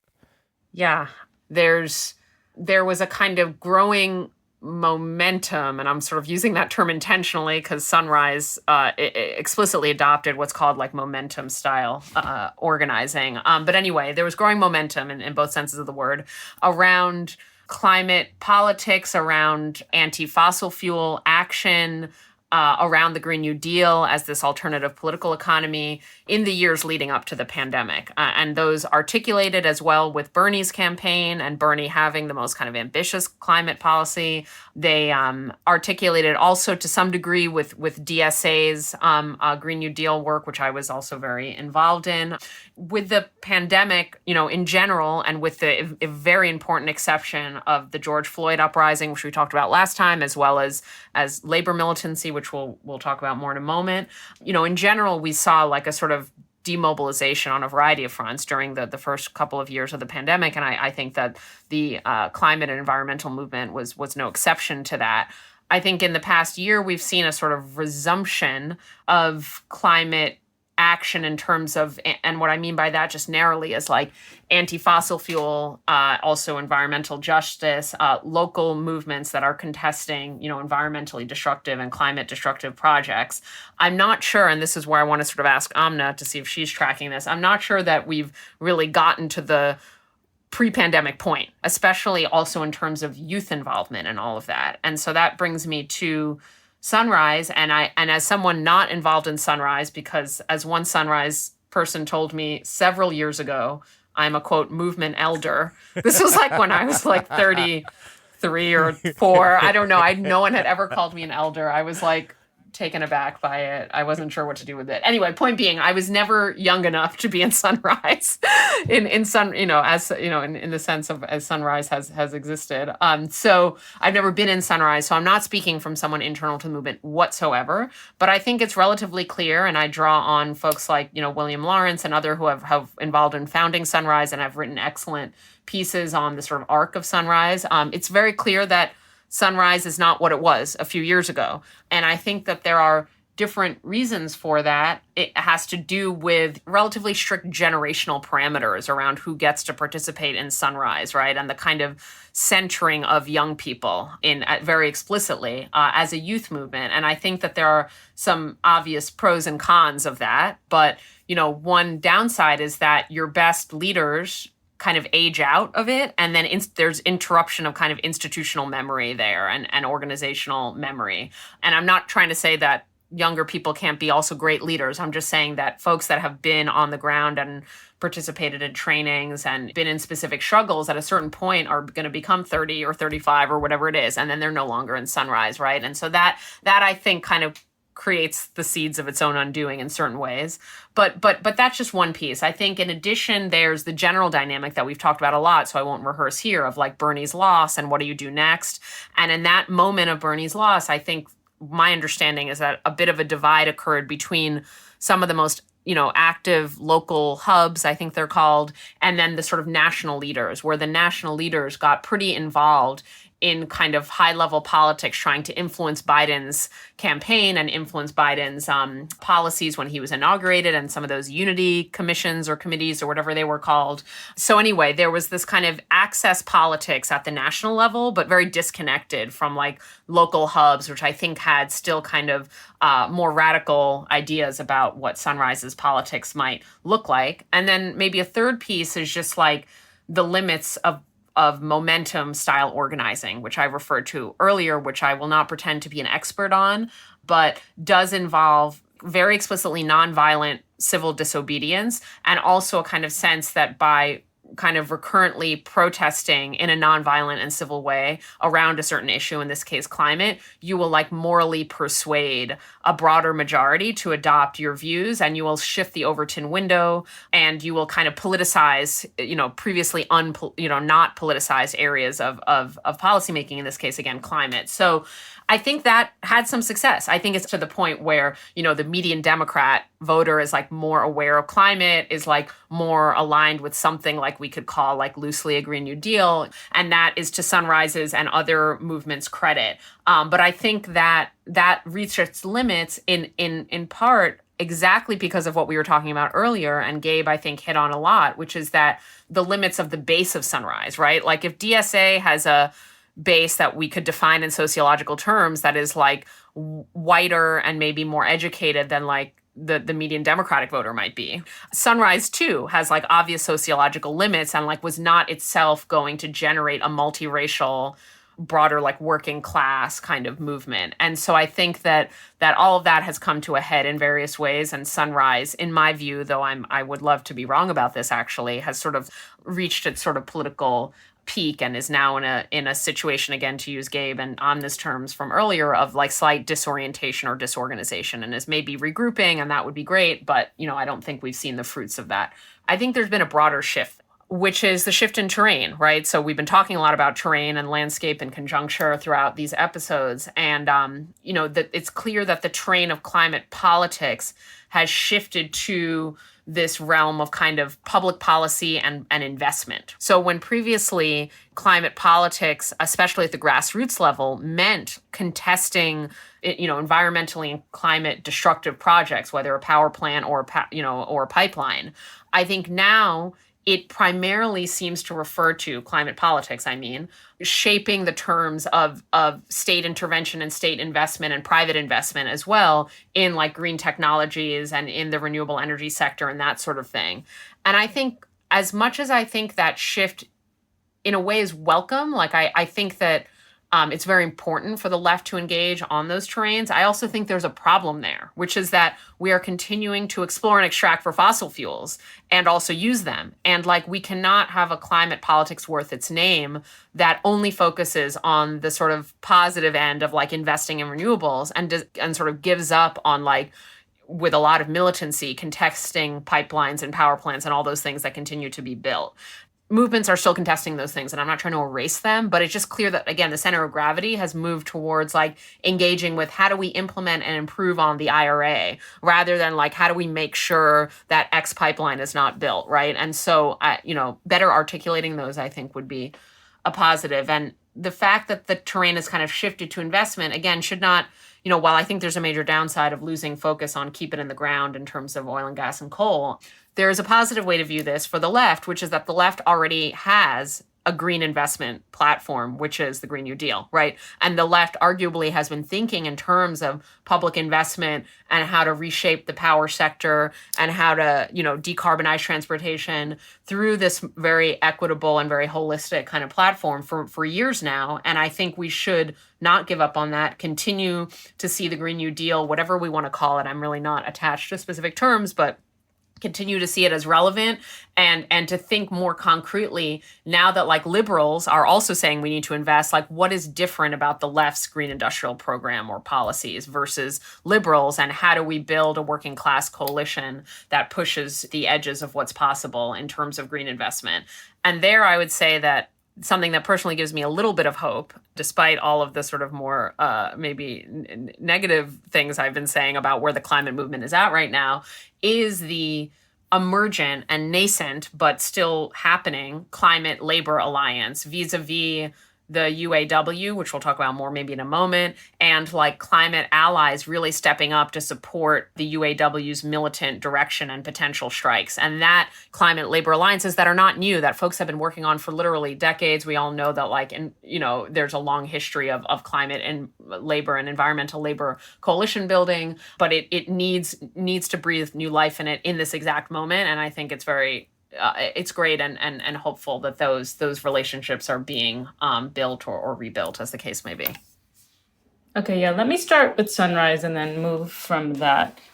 Some years ago, I think it was in No Shortcuts, Jane McAlevey put out this kind of tripartite scheme for different ways of approaching political work, right? Where she talked about advocacy, mobilizing, and organizing, with advocacy essentially being like the classic kind of like liberal elite theory of change, where you kind of advocate with other relatively elite players in the hopes that you're going to influence them, win them out on the terrain of ideas, and then influence the shape of policy or whatever else it is. And then mobilizing, she talked about as kind of continually kind of calling out the same group of people again and again, maybe growing to some extent, but not really building a mass base, and kind of mobilizing those folks again and again in order to kind of try to effectuate change. change. So that broadens the base to some extent, and kind of diversifies the tactics to some extent as well, but doesn't focus as much on organizing and base building. And then finally, she talked about organizing,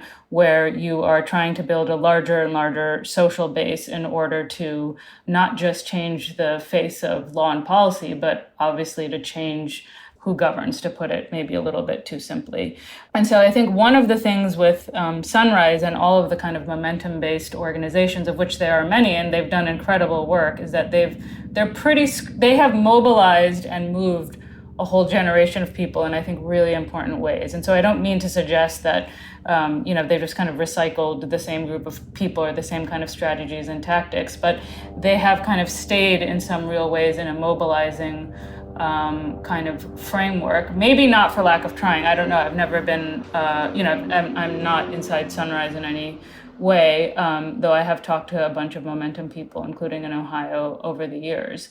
And so I think one of the limits of that is, in order to take on the question of climate policy or fossil fuel capital, obviously we need an extraordinary social base in order to do that. And so part of what we see, I think, with Sunrise and the Green New Deal and its influence on, for example, the IRA, is kind of a version of what we were talking about when we were talking generally about non-reformist reforms, which is that the Sunrise movement and its work with AOC and Markey and all of the work that, Eco-Socialist Committee and DSA and others have done to agitate around the Green New Deal using a range of strategies and tactics have had an influence on how we think about and talk about climate and the new centrality of the question of climate on law and policy.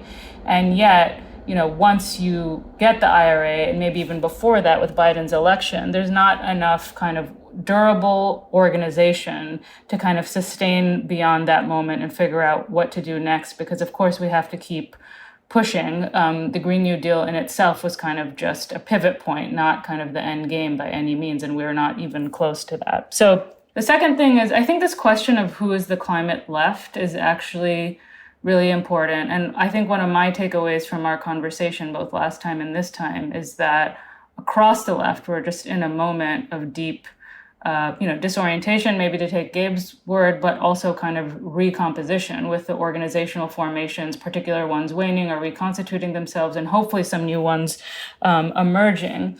One of the things that I think is really extraordinary about the DSA that makes it quite different from pretty much, I think, any other left or left liberal formation in the country, and this is based on me trying to kind of study and organize these things, is the extent to which you can find out a lot about the DSA by going on the internet and reading not just Jacobin, but like the many online periodicals and the newsletters and so on and so forth, where members of different chapters and committees, et cetera, across the country are debating the kind of decisions, the policies, and the kind of different moves of DSA chapters and DSA National. And that gives you a kind of insight, and I think in a way that's really important, and a kind of democratic nature to the organization that lends itself to a different kind of politic. The reason why I'm mentioning this is because I think it's actually pretty hard to understand what is happening with Sunrise Movement, just like it's pretty hard to understand in a lot of ways what's happened with a lot of organizations, particularly in a nonprofit form, but more broadly, because there's just not a lot of transparency. You can obviously understand, to the extent that they're putting out materials or making videos, waging public campaigns and so on and so forth. But for example, it's hard to understand, I don't know, how many members or people has Sunrise ever actually, been a part of it. You can kind of get numbers on the number of chapters. You could try to count the number of actions, but what the life of the organization is, and this is true for a whole range of kind of organizations in the progressive left spectrum, it's hard to tell. And so what's going on with Sunrise in that sense is hard, but the question of who is the climate left seems extraordinarily important.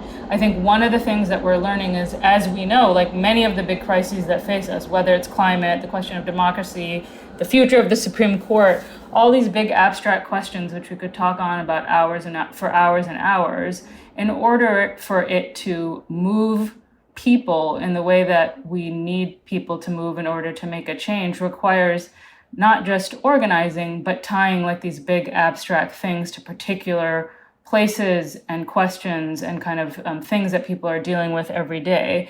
And so in that sense, I think one of the ways to kind of rethink or reformulate the climate left is, in fact, to move beyond kind of thinking about Sunrise or even DSA eco-socialists to look at, for example, the struggle against Cop City in Atlanta, the different campaigns against the pipelines, which I know, Thea, you talked about, or even kind of what seemed to me, and I don't know a lot about them, but kind of the growing campaigns against tourism in, for example, Hawaii and Puerto Rico and other of the U.S. territories, which are very much, like the anti-pipeline campaigns, or some of the anti-pipeline campaigns rooted in an indigenous anti-colonial politic, but are also raising fundamental questions about the environment and the climate and to whom the state is responsible and the kind of the route forward, how we respond to and relate to one another and the planet itself. And I think we have to kind of think about those as very central to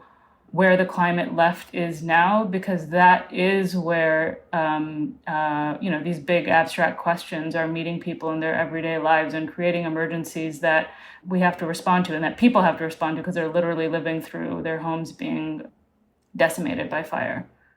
In terms of, it seems to me that in terms of either our capacity to kind of go beyond the politics of investment and negation of further development of fossil fuel extraction and use, or our capacity to, transition to a more ecologically viable way of living that doesn't just kind of green our current practice, just doesn't just swap out, petroleum-based internal combustion for, electric vehicles, although that's good to do some, right? But like a more qualitative shift.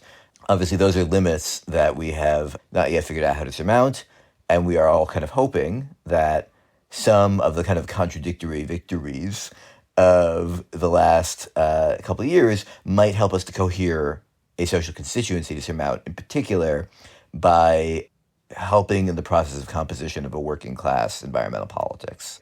And it's that constituency that will enable, presumably or hopefully, kind of more aggressive moves in both of those directions.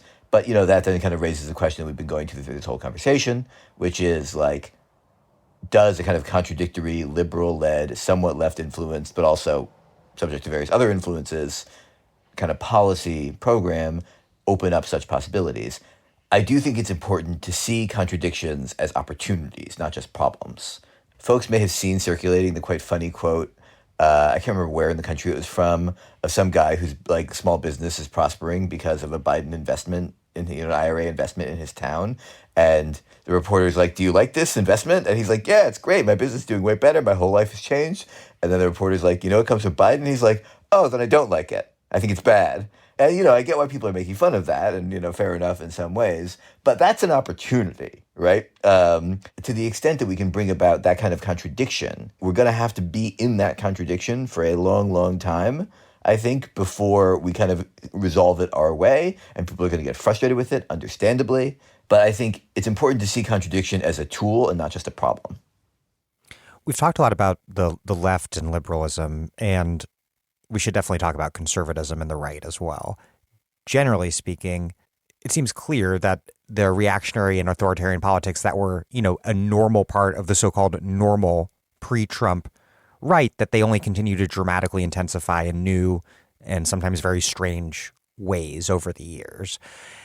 But one thing that seems different, for sure, is that immediately after 2016, everyone across this political spectrum spent a lot of time debating and analyzing what was going on the right, specifically with Trump and Trumpism. But then it seems like people mostly stopped asking a lot of those questions in recent years, even as the right continues to contest for power, continues to grow more authoritarian and reactionary, and among many constituencies, particularly certain working class constituencies and not just white working class constituencies, continues to grow. What do you think makes the right that has formed since Trump's election and then since his 2020 defeat different from the right that brought Trump to power in 2016? Or alternately, do you think that its basic form or forms were set then, and that all the changes we've seen in recent years, all the new and scary and weird seeming things, that they're more a continuation or evolution from those basic patterns? I don't know the answer to that for sure. I'll say this. I think that something has really struck me about seeming ongoing process of radicalization on the right. That process has very serious and powerful material determinants. And I think what the right has been discovering, and if you can think about this in terms of race, in terms of gender, in terms of sexuality, is that, in fact, to attempt to confront the social transformations that are produced by capitalism itself is going to require more and more revolutionary posture. And that revolutionary posture is in some degree in contradiction with kind of ruling class elements of the right, or divides ruling class elements of the right in terms of how to relate to it, and produces the kind of churning dynamic that is Trumpism, or what I would call a kind of neo or proto-fascist phenomenon on the right. But I think that it's important to see the right and the radical right as an attempt to actually contest a real set of social changes, even if those social changes are not championed by many mainstream actors in American politics. I think that they are nonetheless real, and that the politics over the freedom of trans people, the question of freedom from police violence and exposure to policing and imprisonment, that Black Lives Matter and George Floyd uprising were about, that those phenomena are real sites of political struggle and not kind of merely cultural in some way. And part of how we can tell that is by observing the right's reaction to them and the right's behavior around them. Yeah, I think it's so critical to emphasize how much the right is radicalized along the lines of American state repressive institutions around policing, around the Border Patrol. There was a really interesting story in the New York Times recently on polling that showed that DeSantis's anti-woke crusade, all of the Disney shit, was far less important to the right than the primordial Trumpian security themes. There's been a lot of discussion recently around the question of class de-alignment, the breakdown of class-based patterns of voting, particularly for the Democratic Party. This has been especially severe, or the documentation tends to focus on the case of white voters without a college degree, which is often discussed in the media as white working class voters, even though, of course, education is a poor index for class itself, but the data, I think, is still meaningful in some way. I think the question is, in what sense is it meaningful? And it does show that it's not just whites without a college degree moving towards Republicans, but also very much Black, Latino, and Asian voters too. What's your take on this phenomenon and the debate over the phenomenon in terms of educational and or class de-alignment that seems to be underway, particularly in terms of what's going on with the Democratic Party increasingly losing these voters, and what is it about the Republican Party that is so successfully appealing to them? So as an initial matter, my take is that I'm very worried about this. I think there's something about basically the prevailing forms of economic and social arrangements and the lack of social institutions outside of religious institutions, essentially, and maybe the family, and maybe to some extent schools, although that's a whole nother conversation, within communities of color in particular, that make right-wing politics of various sorts very ripe and easy to take. And so you can think back to that Mike Davis essay I talked about in the last episode in You Left Review, where one of the things he talked about in terms of thinking about the drift of Latino voters in Texas and along the border toward Trump and the Republican Party. A part of that story is the story of Border Patrol jobs and the kind of central role, not just of policing prisons and military and all the jobs that they require, but they're generally the fact that they come with better wages and better benefits and all that kind of stuff without a lot of real alternatives, not to mention many times, from what I understand more from interpersonal conversations, efforts by these agencies to really, recruit Black and brown candidates of various sorts. When Trump was president, one of his signature policies was the Muslim ban. And so part of what that did, for example, in Muslim communities, which are, Black and brown, immigrant and non-immigrant, was to kind of create a fundamental tension for Muslim communities in signing up for the Republican Party, because it's one of its flagship agendas at that time was to exclude Muslims from the country. And so that created a kind of contradiction that created a blockage in that drift. But now that the right wing has kind of moved off explicitly the policy of the Muslim ban, although obviously, anti-Muslim sentiment is a broader and deeper phenomenon, and it's focused more now on anti-LGBT politics, all the legislation, anti-trans legislation, the anti-drag shows, and that sort of thing.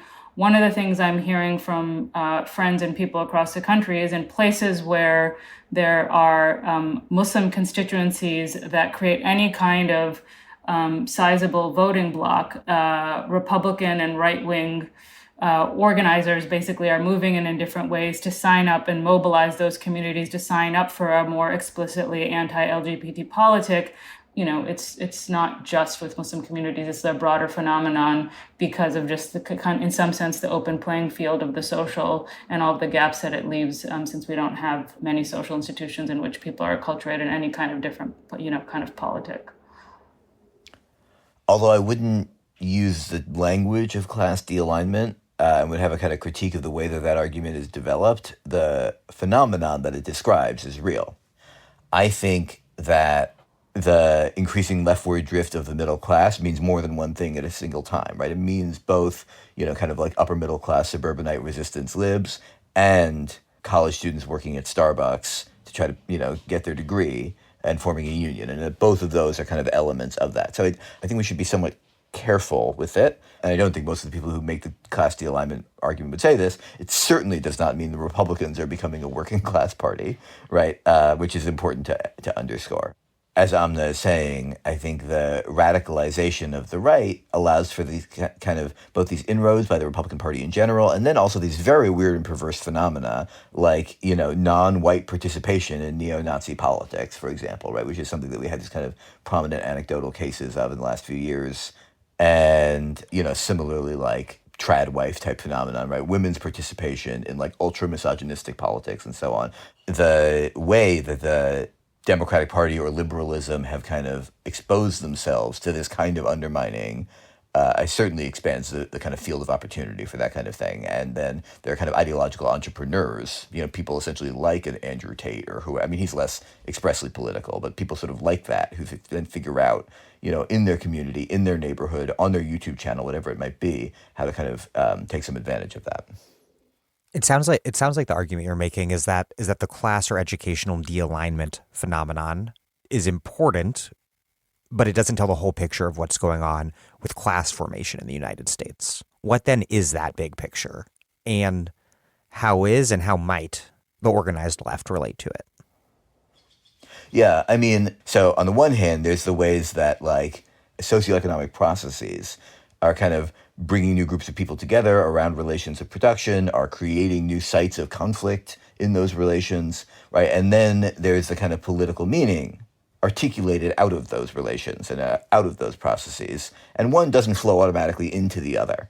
It's helpful to look at it in kind of some historical perspective, right? There is the kind of smashed fragments of the old industrial working class, which are kind of scattered across the landscape and, still have real pockets of organization and real pockets of militancy and possibility, right? And we see that really clearly, for example, with the Teamsters and the UAW, but are also a shadow of their former selves in terms of membership, in terms of power, and in terms of their ability to kind of anchor a larger working class progressive politics around them, right? In the way that they once did. There is the kind of thing I already alluded to, what I think of as the kind of like downwardly mobile, or bottom half of the PMC or whatever, which has been a major site of militancy in the last 10 years, but has, faces real kind of limits in its ability to certainly kind of inflict real pain on capital due to the kinds of industries where it's employed. And I think also to kind of reach beyond itself socially, right? That's been a real challenge. What does it mean when graduate student workers go on strike for the larger working class? Can they lead that in some way? And then I think there's what I would think of as the kind of broader service sector working class, which includes some quite unionized and militant pockets, like in particular in the public sector, but also, nurses and workers like that, but then ranges down to a kind of much more precarious, strata. So like if you think about a nurse, but also like a nurse, like a CNA, a nursing assistant, or a home health aide. Right, that's a pretty broad range in terms of income, social power, unionization between those people. Because I think we are still in the process of figuring out and articulating the points of connection between these fragments and how to articulate those points of connection, not just organizationally, although we've made some progress. And here, think about the alliance of the grad students and the auto workers and the movement for democracy in the UAW, right? Without both sides of that alliance, Shawn Fain would not be president of the UAW. It's not like grad students took over the union in the annoying way that like Matt Iglesias says, but I don't think Shawn Fain would be president without them either. So, we're articulating the connection in that sense, right? Like building the organizational kind of musculature that links these different fragments, also articulating it at the level of ideology. And I think this is really important. Like, I don't think we exactly have our version of what, like, in 1920, people would have said, like, industrial democracy or something like that, right? There were kind of common sense ideas, ideological kind of, signifiers, symbols, images, songs, fragments of culture of different kinds, right? That in some way kind of met the unity of the different layers of the working class that would eventually make the New Deal. And I don't think we really have those yet. Although I think, we probably have made some progress in trying to kind of feel our way toward them. And I think that's a really important kind of level to think about also. One other thing to add, and to maybe circle back to our discussion of industrial policy and Bidenomics, which is like, what will be the role or impact of the partly revitalized and unevenly, but definitely more militant, labor movement and Bidenomics, like this new kind of, industrial policy paradigm that is supposedly being implemented. And I'm drawing on the work of reporters that have been covering this, but it's in these kind of new sectors of semiconductors, solar, batteries, electric vehicles that we see like maybe some of the biggest kind of gaps between what Bidenomics professes and the reality on the ground. In a variety of these sectors that industrial policy is intentionally stimulating, and successfully so, meaning that through state intervention, we have like lots of new investment in all of these areas, but we have it in ways that are really undermining the position of labor and the dignity of labor. And so, while sure, there are some clauses of the IRA or some uses of the administrative state that favor labor and have been important in the fact that some of these plants or facilities are being unionized. And I don't want to downplay that. And there's the incredible victory in Georgia as a result of some of that. But at the same time, we see in the latest reporting, the vast majority, in an extremely lopsided way, of new investment that is flooding into these sectors, the semiconductor, solar, batteries, and EVs, and wind as well, is in red states. And it's not the redness or the partisanship that's important. It's the fact that they are right to work states with laws that are very hostile to unionization. So like all of this money being unleashed by the IRA, if we look at this sort of geographic composition, is flooding into places where it's going to be a real uphill battle for workers to unionize, right? And so the very already tense sort of contract negotiations that the UAW is about to enter into with the big three and the potential for a strike, I think could be really dispositive in this regard. Like, is there going to be a moment where labor can really assert its authority and kind of reshape a bit whether this industrial policy is just like a gift to capital and indirectly to the climate, or is like something that is going to empower working class people and make their lives better in some way. And so, I think we should all be watching those struggles, and similar fights might happen in some of these other sectors as well.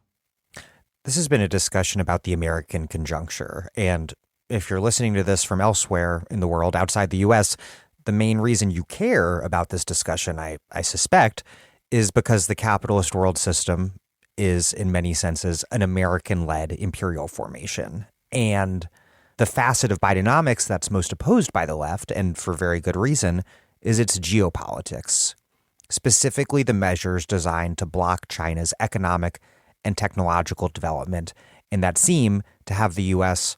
and China on a dangerous glide path towards increasing conflict. And in some respects, it's arguably that hawkish geopolitical dimension that is the decisive force driving the whole policy project of Bidenomics. But as is often the case with issues of international politics and American power abroad, both the new Cold War with China and the ongoing war in Ukraine, seem to point to a major failing or weakness of the American left, our utter inability to influence U.S. foreign policy, or more generally, the U.S. role in governing the world system. And our inability really to even meaningfully organize people in any way around international politics or to build cross-border networks that can really wield real power. And one explanation of this could be, there was really only a strong U.S. anti-war movement when U.S. lives were on the line because of the draft in Vietnam. But look to the 1980s, and the most consequential American social movements of that decade, amongst them, were the Solidarity movement opposing Reagan's dirty wars in Central America and the nuclear freeze movement. So this isn't to say that the sort of people listening to this podcast don't care about the rest of the world, or that most leftists and socialists aren't internationalists. Because I think listeners to this podcast, members of DSA, whoever, are internationalists, but we don't have any meaningful power organization here. It feels like geopolitics is just something that's happening to us at a time when the world order is on an increasingly frightening trajectory, a trajectory that is and will be very consequential for everything we've been discussing and more. So my question is, how is this emergent geopolitics happening to us? How is it shaping the present terrain of struggle in the U.S.?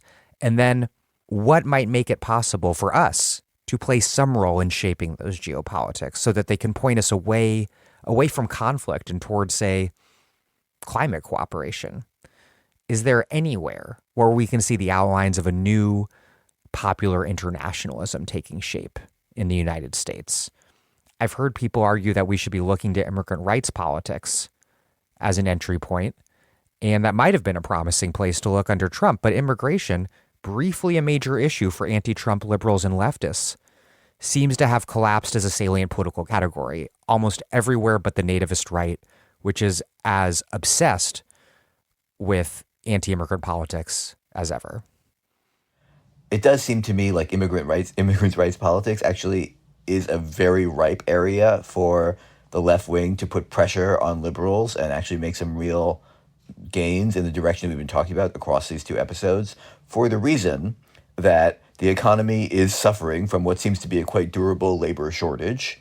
And there is a kind of organic logic to a much more open immigration system, which, as people on the left, we should want out of internationalist solidarity, and would be a potent response to years of horrifying xenophobia, and which liberals, I think, should be able to recognize the kind of logic of, but are scared politically around. And this, I have to say, I think, and Dan, you've written about this, obviously, is a real site of political malpractice, where liberals and even the left just let the right set the terms of the debate. I mean, I saw a poll the other day where like 80% of Americans, a huge number of Americans, say immigration is a good thing for our country. And I understand it's more complicated than that when you get less abstract than that. But nevertheless, there's like no real powerful, sustained voice for letting people in the country in the way that like people want to come here, to work and participate in our society and like make a contribution. And, that like I think there is a really untapped politics for that. And it would be exactly one of these sites where the left could kind of impose a better settlement on liberals. Yeah, and I want to emphasize that we have not seen liberals be more cowardly and more deferential to Republican framing on immigration.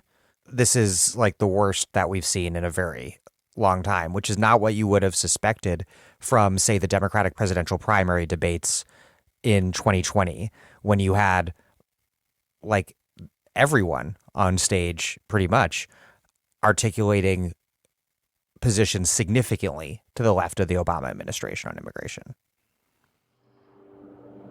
One of the many kind of forms that abolitionist organizing has taken that we haven't kind of named in the course of the many hours we've been talking, there's like the organizing against many arms of the carceral state beyond just prisons and police in a narrow sense, including detention and deportation, obviously child protective services, and all of those questions I think are, deeply embedded with questions of how the economy is organized, but also, in particular with immigration, detention, and deportation. could be more tied to broader questions of internationalism, the global order, and the role of the United States within. I think the internationalism question more broadly is hugely important, and I feel in some ways, like it's hard to know where and how to push it. But even when those questions of U.S. empire were more front and center in the news and even in our movements, like, for example, when there was organizing against the U.S. war in Iraq or against Iraqi sanctions, there were some huge demonstrations. But on the one hand, it's hard to see kind of where that is now. And on the other hand, it was hard to see any impact. And I think that all of those things can be demobilizing. On the other hand, I do think there's a growing awareness, as you were kind of saying, Dan, of like U.S. empire, militarism, and capitalism. One of the things I found kind of fun is that I felt like on my social media feed this year on July 4th, I saw more kind of skepticism and anti-U.S. sentiment than I ever have, for whatever that's worth. And so that kind of suggested a deeper questioning.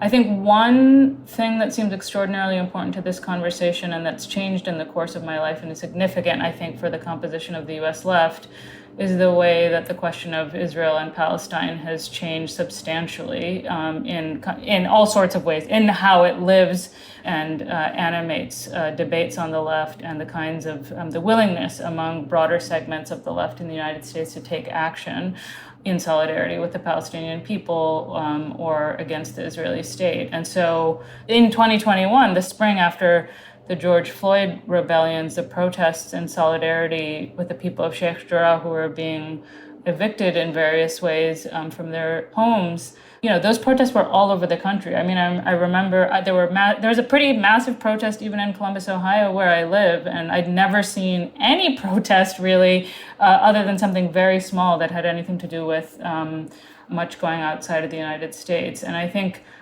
years of work by Boycott, Divest, and Sanctions BDS activists and organizers, organizing by Jews and Palestinians in the United States and in solidarity with people in Israel and Palestine has been really important. And then, of course, there's been some important connections between Black-led organizing in the United States and in solidarity with the Palestinian people. So going back to the electoral question, I mean, in New York, Zoran Mamdani, who is a DSA member of the New York State Legislature, just introduced this Not in Our Dime Act, which is to kind of stop nonprofits sending money to settle and displace in Israel and Palestine. So I think there's lots of connections to be made.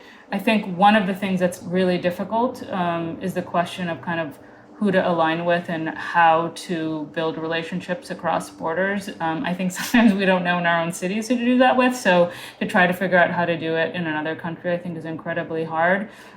Just to kind of bring it back to the question of capital in some sense, sometime in the last month, the CEO of Palantir, which is that data analysis and hoarding company, wrote an op-ed in the Times about saying we shouldn't be against AI and we should be for regulating it. And he had this long section in the middle where he was citing and then rebuking the various form of worker protest at Google, Microsoft, and other companies in Silicon Valley, where the workers were refusing to work on projects where the companies were doing things for the U.S. Army and the Department of Defense. And I found that op-ed is worth reading and really scary, but I found it remarkable that he devoted so much space to that worker protest of the relationship between these companies and U.S. military abroad, that it kind of moved him enough or disturbed him enough that it took up so much space in the op-ed, suggested that there is concern within, for example, Silicon Valley about people not wanting to have the kind of supportive relationship with the U.S. military and the work that it does around the world in a way that feels new. Yeah. So I think that, this almost feels like the start of a whole other set of conversations and terrains. And one of the disorienting aspects of internationalism is, the world is big, it's complex. I think American hegemony is in some ways strong as ever if we think about it in military terms or in terms of dollar hegemony and the power of the economic power of the US, but in other ways is obviously being very contested, and there is a sense in which the world is multipolar, even as the U.S. maintains at least two clear forms of hegemony. And that itself is a confusing picture, right? I think that it is in some ways simpler to be an anti-imperialist when like U.S. power feels like very uncontested. In a world in which there are other powers, then we have to start thinking, well, what do we think of these other powers? Do we align with these other powers because like enemy of enemy is my friend? Or do we think that that's like a very vulgar form of anti-imperialism and sort of faces the fact that in those societies, there are worker revolts and left forces that are being repressed by those governments, right? I mean, that's like just a very obvious place where I think there's often dissensus on the left is how to orient to the enemies of the U.S., especially in a moment where those enemies or opponents of U.S. power have some now significant, at least sort of sub-imperial power of their own.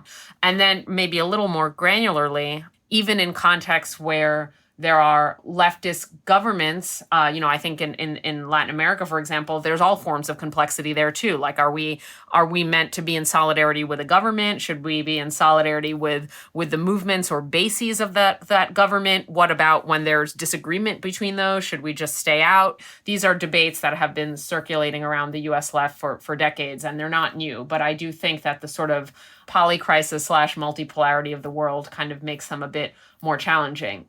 Just to maybe close out on a slightly more hopeful note, I do think that it is interesting and quite important that AOC is currently leading a congressional delegation to Latin America, and that she's specifically chosen places where the left is in power and where there are also very vibrant left social movements that both support and sometimes contest and critique those governments. And specifically, she's in Brazil and going then to Chile and Colombia. And she's had a unabashedly anti-imperial framing to the whole visit, which I don't see as her unique genius, but rather, to go off of Amna's point, reflecting like perhaps more and more anti-imperial or at least kind of critique of U.S. hegemony that the U.S. left is sort of comfortable with and is articulating in recent years. There's, of course, a long tradition of that, but I do see like a resurgence of it. And so I think AOC is reflecting the fact that like her leftist constituents are comfortable with speaking in anti-imperial terms. And, I also think it's just great that elected officials that are leftists in the U.S. that can maybe forge like the outlines of what a different foreign policy would look like, right? And that is the very beginnings of a process, but it also is important that over the past few years, I think that DSA has had a number of delegations to Latin American kind of movement conventions, right? And that feels relevant here too. And that DSA is beginning to forge pretty direct links with movements and socialist parties in Latin America. To me, at least, feels reflected in the fact that, a socialist member of U.S. Congress is now visiting these places and creating more direct linkages with those leaders. But I think that overall, it's a place of tremendous weakness for the left, with the very important exceptions of the movement for Palestinian rights and BDS. Overall, I think we're still really finding our footing in a world that is fast changing and pretty scary. Well, Amna Akbar, Gabe Winant, and Riofrancos, thank you all very, very much. Most of all for your endurance. Thank you. Yeah, I'm fading a little by the end. Thanks, Dan. Thanks, Dan.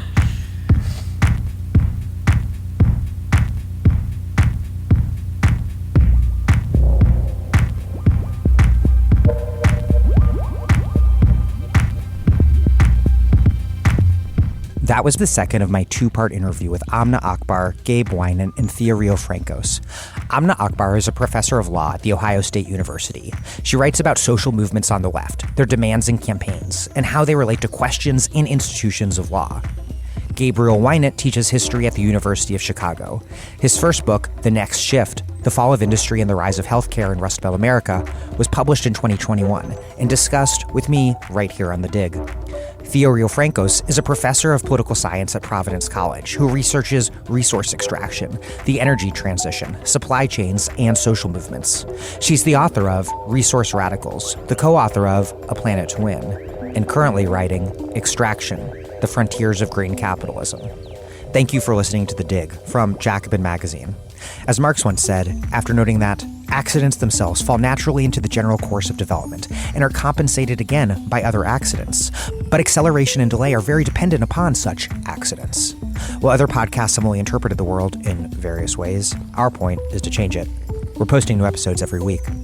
The Dig was produced by Alex Lewis. Our associate producer is Jackson Roach. We are recorded at WBRU in Providence. Music by Jeffrey Brodsky. Our communications coordinators are Tamuz Frankel and Sylvia Atwood. Our senior advisors are Thea Riofrancos and Ben Mabey. Check out our vast archives at thedigradio.com. Follow us on Twitter at thedigradio and find us wherever you get podcasts and subscribe to this podcast. If it is on iTunes or another such platform, please leave us a nice review. Those reviews help introduce us to new listeners, but what really does that is spreading the word to your friends. Please make propaganda for us. And someone, please tell me how to get Spotify to stop making it impossible to find The Dig on Spotify. Or, if you're at Spotify, please fix it. If you know someone at Spotify, please contact them. It is impossible to find The Dig on Spotify. This is very frustrating. Anyhow, last but not least, do find us at patreon.com and make a monthly contribution to keep this operation up and running strong. Even a few bucks a month is huge.